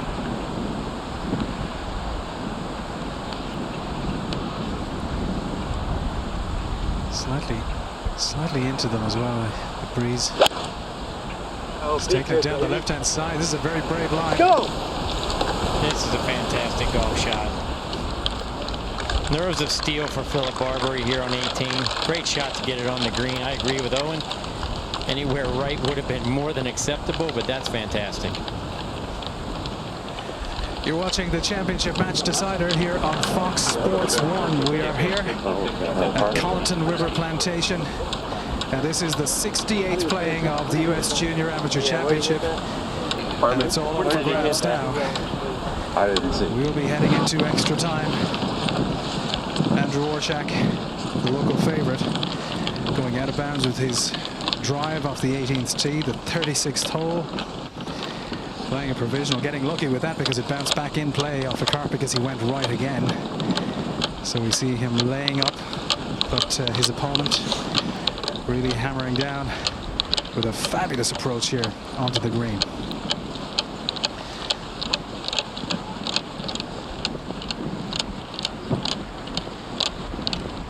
Orshak certainly was in control, buddy, in the very early stages of the second 9 here of the second 18. Well, he certainly was, and as you can see, from 5 up to 1 up in just a relatively short period of time. You know, the 11th hole, really the turnaround. Both rounds of golf today, the 11th hole has been the pivotal hole in turning the momentum around. And here we are. The match is going to be all square. 5th shot. Now we go.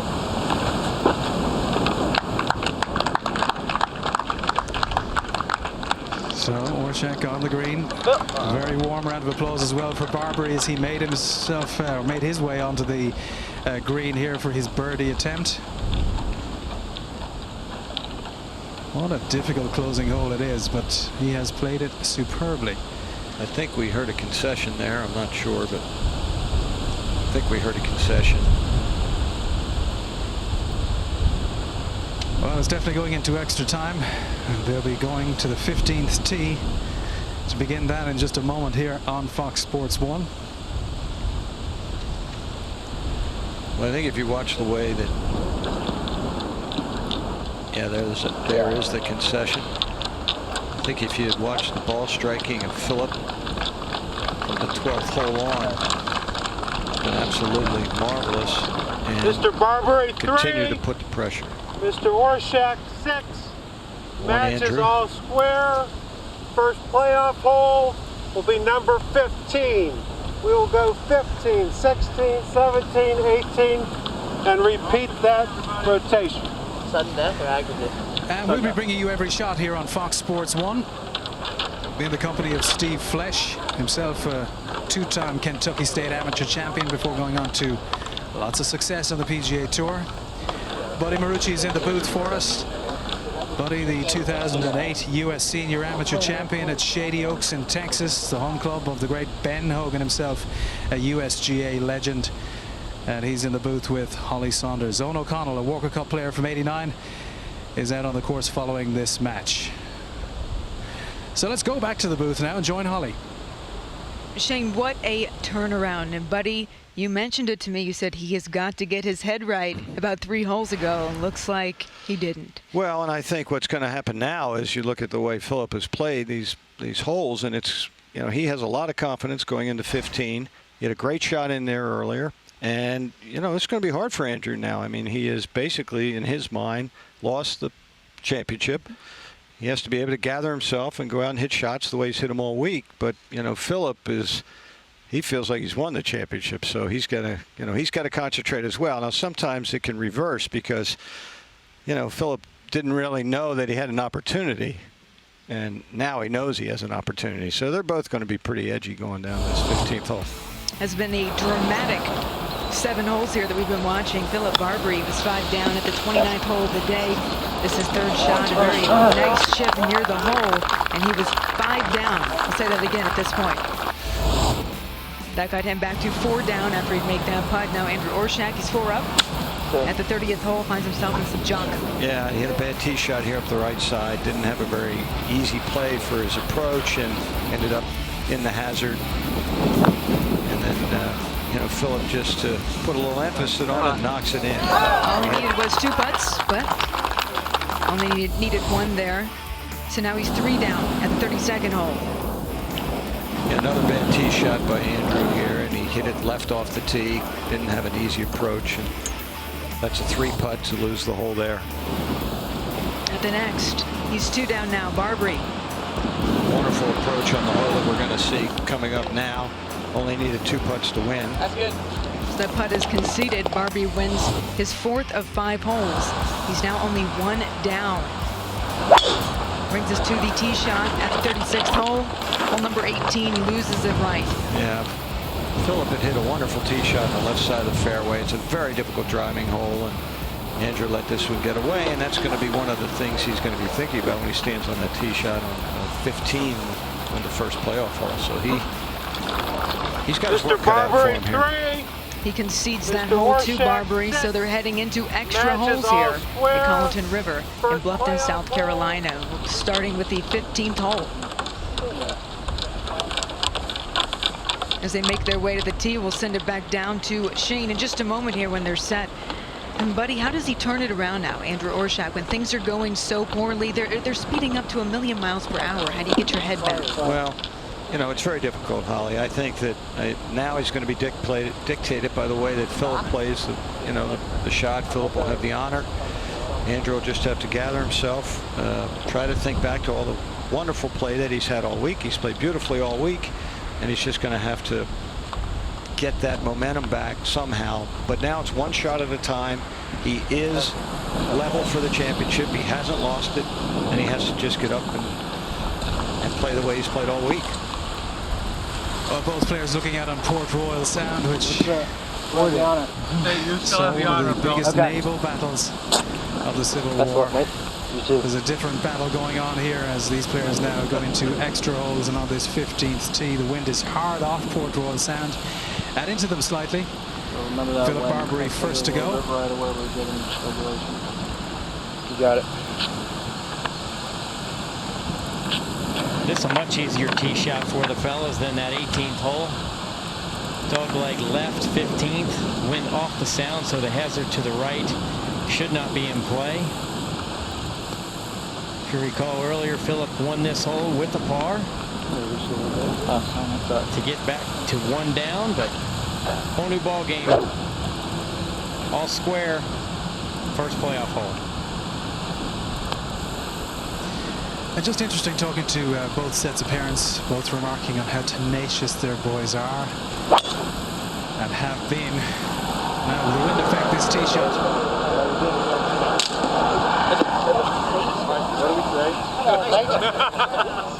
Flying disc down the left side beyond the live oak. He might be blocked out at all, just about 15 yards behind where he was the first time around. Hand to that first deep bunker out there. Looking it right there.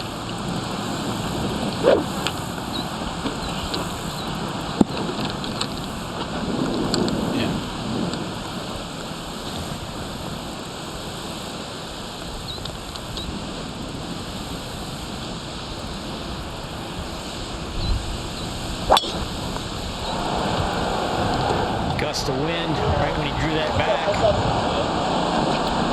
See it? Got it. Well, that tee shot has gone left. This in the Assisted long greatly rough by to the the wind off left. Port Royal Sound. And Andrew Orshak has bogeyed this hole twice already on this Saturday. 3rd time playing it now in extra time of this, the 68th playing of the U.S. Junior Amateur Championship match decider.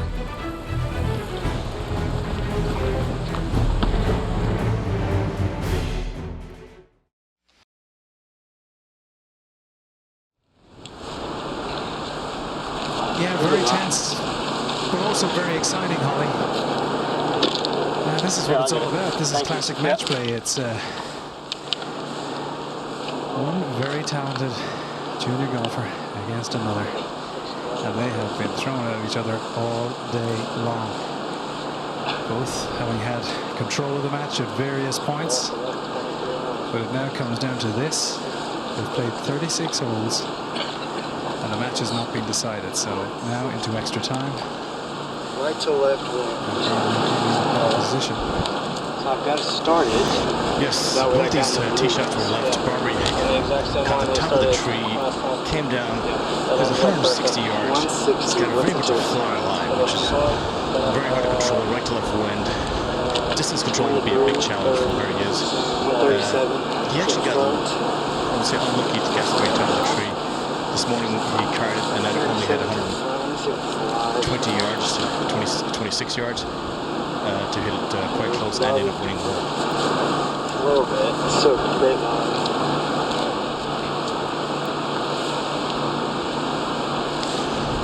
Orshak hit it a long way left.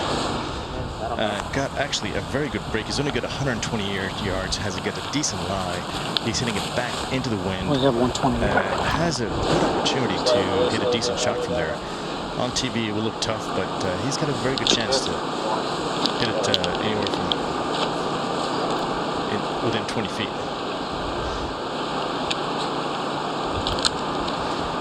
So Barbary will be first to go.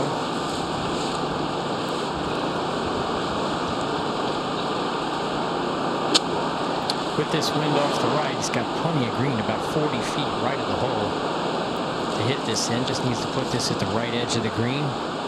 Let the breeze gently blow it back. It's got a good angle from here. Is it a pitching wedge? Trying to hold it on this line. A little left to the hole. What a good shot. So finds the front of the green. But now a real opportunity for Orshak, playing right into the teeth of the breeze. He can squeeze one from this lie, keep it low, punch it out, and gain an advantage at this very crucial period.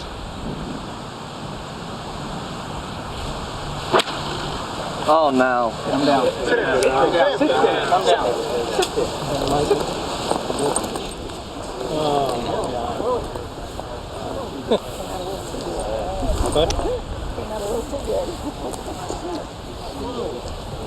That was right over the flag. Gotta feel good about that.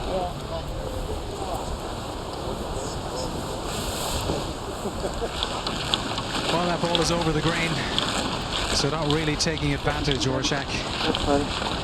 Now there's a lot of pressure, a lot of stress on both players, and it's really down to how well you can handle it at this crucial period now, Steve.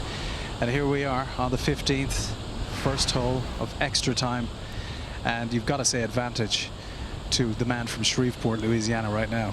Well, as soon as they walked off the 28th hole here, the whole momentum changed.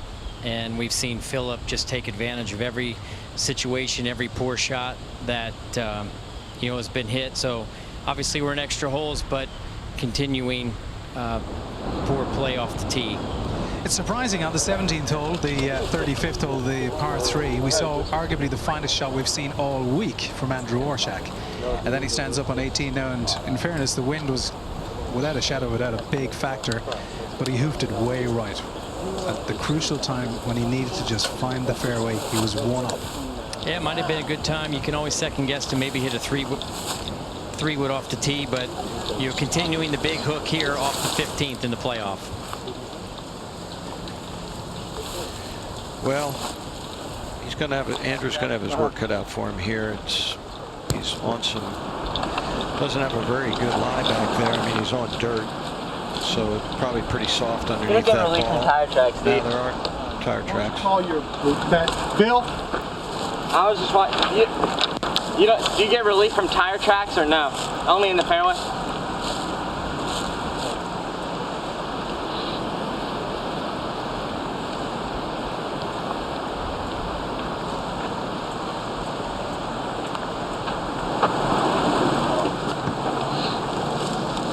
Hey, John Vanderboort.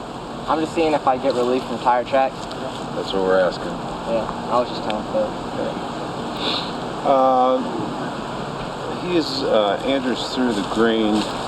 There are clear tire tracks from boxes, camera tower. He's asking for relief.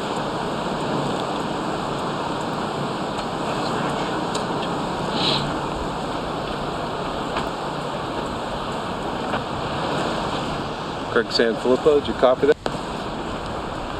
Here it comes. Here it comes. Okay.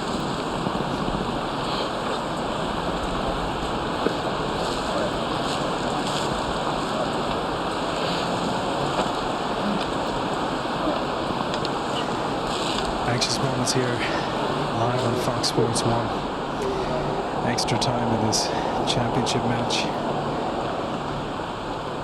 And Bill Fallon, one of the most experienced rules officials. All right, there's clear. I mean, it's in a tire track. I mean, I just wouldn't know.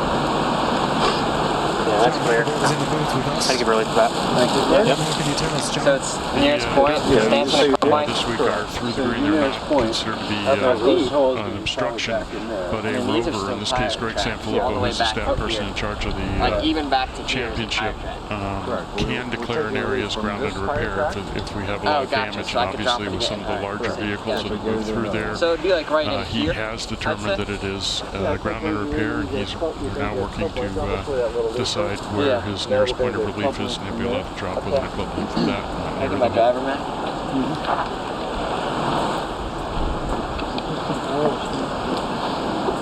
It's ball and stance.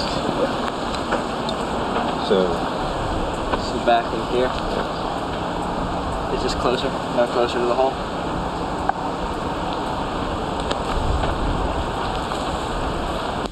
I think that's good. Good.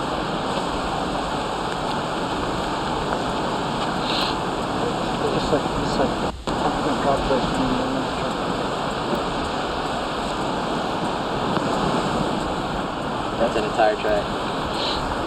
We're going to do the whole thing again. Okay. That's good.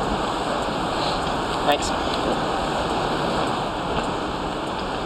So since his first drop had gone back into the tire tracks, he was given a second drop. Now he's in play, ready to play. It's pitch relief from stance, ball and stance. Right. His stance is right here. It's right in the tire track. So he's now in the tire track, right? Right. Okay, so we dropped from an abnormal ground condition. We've now dropped into a second abnormal ground condition. So now we're going to take a second abnormal ground condition drop. Right. Good with that? Andrew, are you good with this? You might be able to get this thing on the grass, actually. I mean, you get relief from stance as well. So I get relief from stance? I don't know. Yeah, you do. Well, then yes, I didn't. I wasn't aware of that. I am standing on the pad. I'm not standing on. You're standing on the tire track. So what do we do from here? We're going to drop. We're going to do the same thing we did there, except now this is a second incident, if you will. Okay. So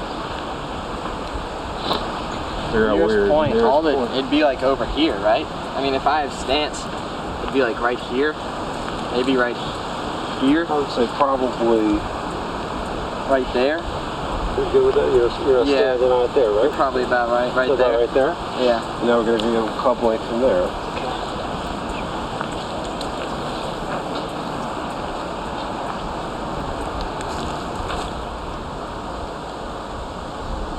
Yeah, he's obviously it was a separate tire track, so it was a new situation after taking relief. If it had been the same area, he would not have taken complete relief, but he did take complete relief.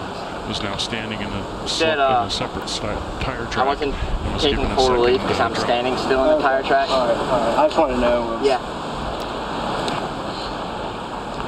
So now you can see that if he chooses to put the ball in the air on this shot, that is a nice turn of events for Andrew, because off the dirt it would have been much more difficult to get the ball up in the air, but looks now like he can try to hit some kind of lofted shot. Buddy, I think actually off the dirt it was a little bit of an easier shot because he could utilize a little bit of spin. Now out of the longer grass, he's forced to kind of take the ball upstairs and not being able to control it as well. And this is clearly a test of patience for both players. So Barbary patiently on the green, just trying to stay in the present, stay in the moment, while Orshak has so much to contend with and deal with. Quite the distraction.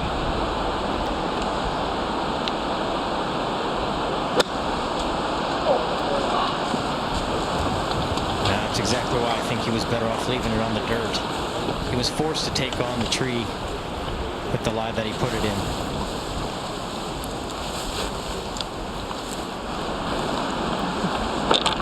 Five still may be okay. Philip definitely does not have an easy 2-putt. Well, this has been such a dramatic roller coaster for Andrew Orshak, carrying all of the local support. Really only about half hour, 40 minutes away at the southern tip of Hilton Head Island. That's where he learned the game. That's where he's been inspired. And that's where he's inspired so many with his performance so far this week. But 5 up, entering the back 9 here in this championship match. And now under all sorts of pressure.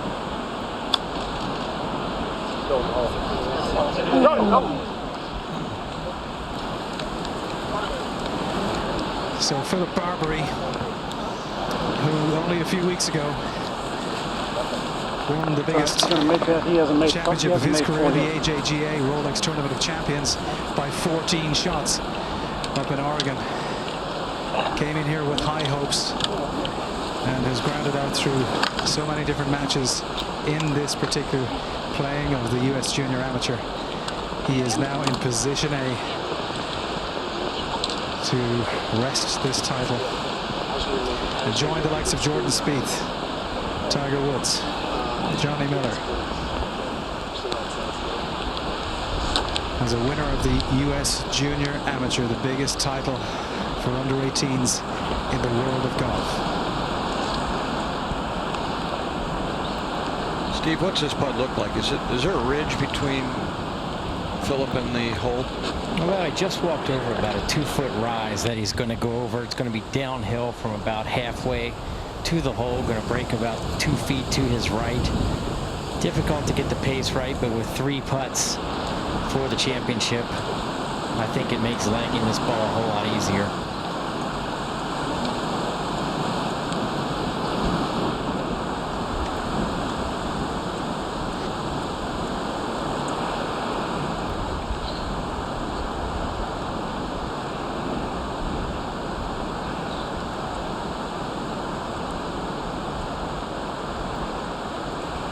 One thing about Philip, he hasn't varied from his routine on one shot.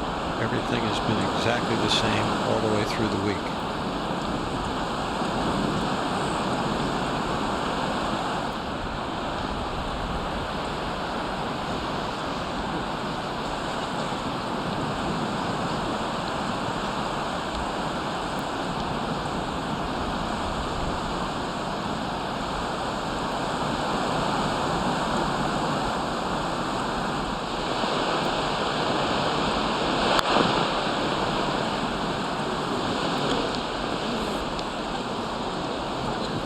Yeah, tough putt, as we said, there into the wind as well, up over the hill.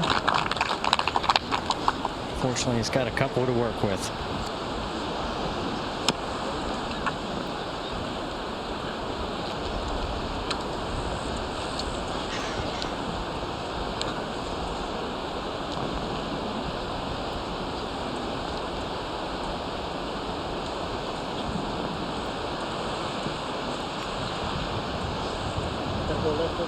Yeah, a little left. What do you think? Yeah.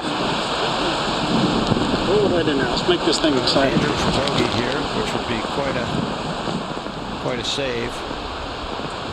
Force Philip to have to make that putt.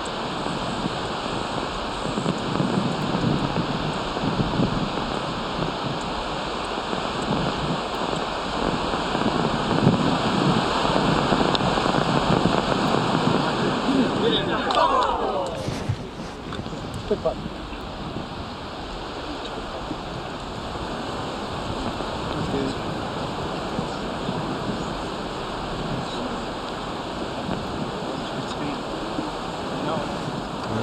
concession there.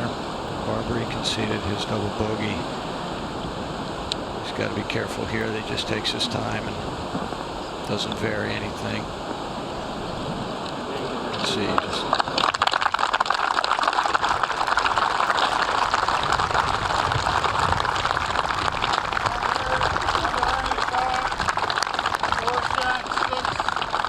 So Philip Barbary is a 2015 U.S. Junior Amateur Champion. Buddy, he had to work for it. Well, I'll tell you, that's quite an emotional day on both parts. Andrew and Phil both had an amazing week. It's just, for Andrew, he had it in his grasp, and it gets away from Philip. He never really thought he had it, and he has it.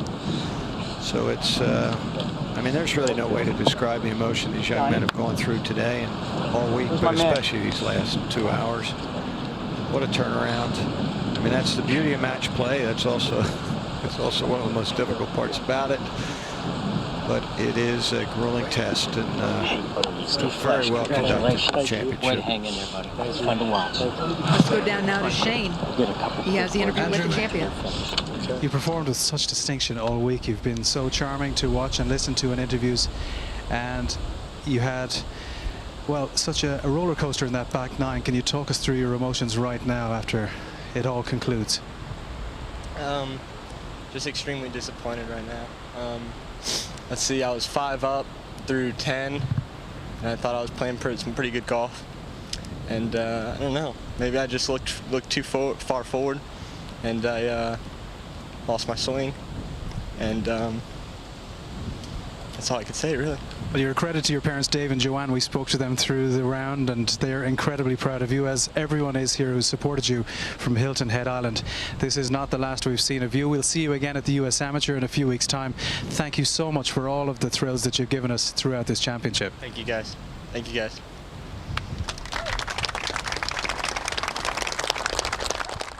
Well, thank you very much. It's been an enthralling few days here at the US Junior Amateur Championship. I'm delighted to be joined by Bill Fallon of the USGA Executive Committee and also the chairman of the US Junior Amateur Championship. Bill, we have a worthy winner. First time ever it's gone beyond 35 holes since it was incepted in 2005 as a 36-hole final. That's correct, Shane. In 2005 it became 36 holes.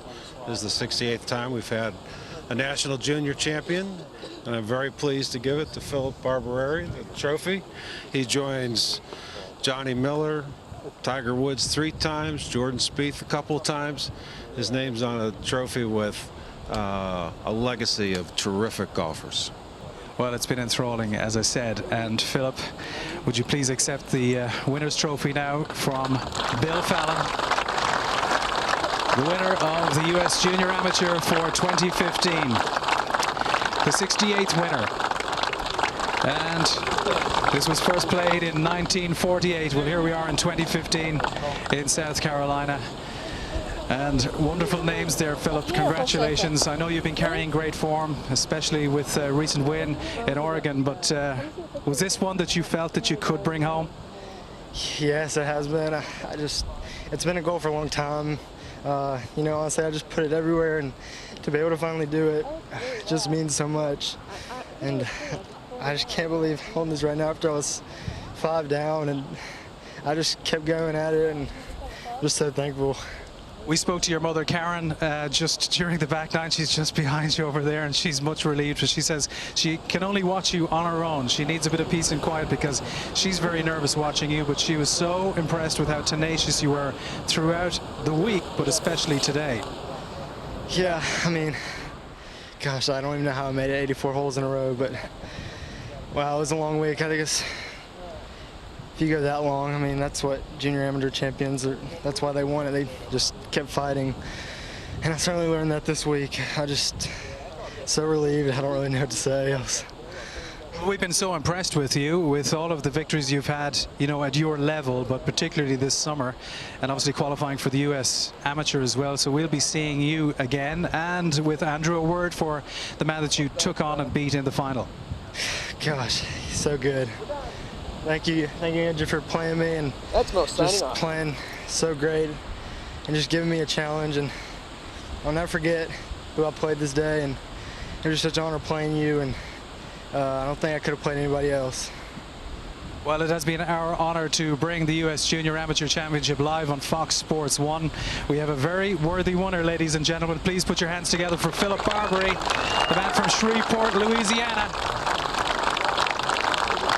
The winner of the 68th U.S. Junior Amateur Championship here at Colleton River Plantation, Bluffton, South Carolina.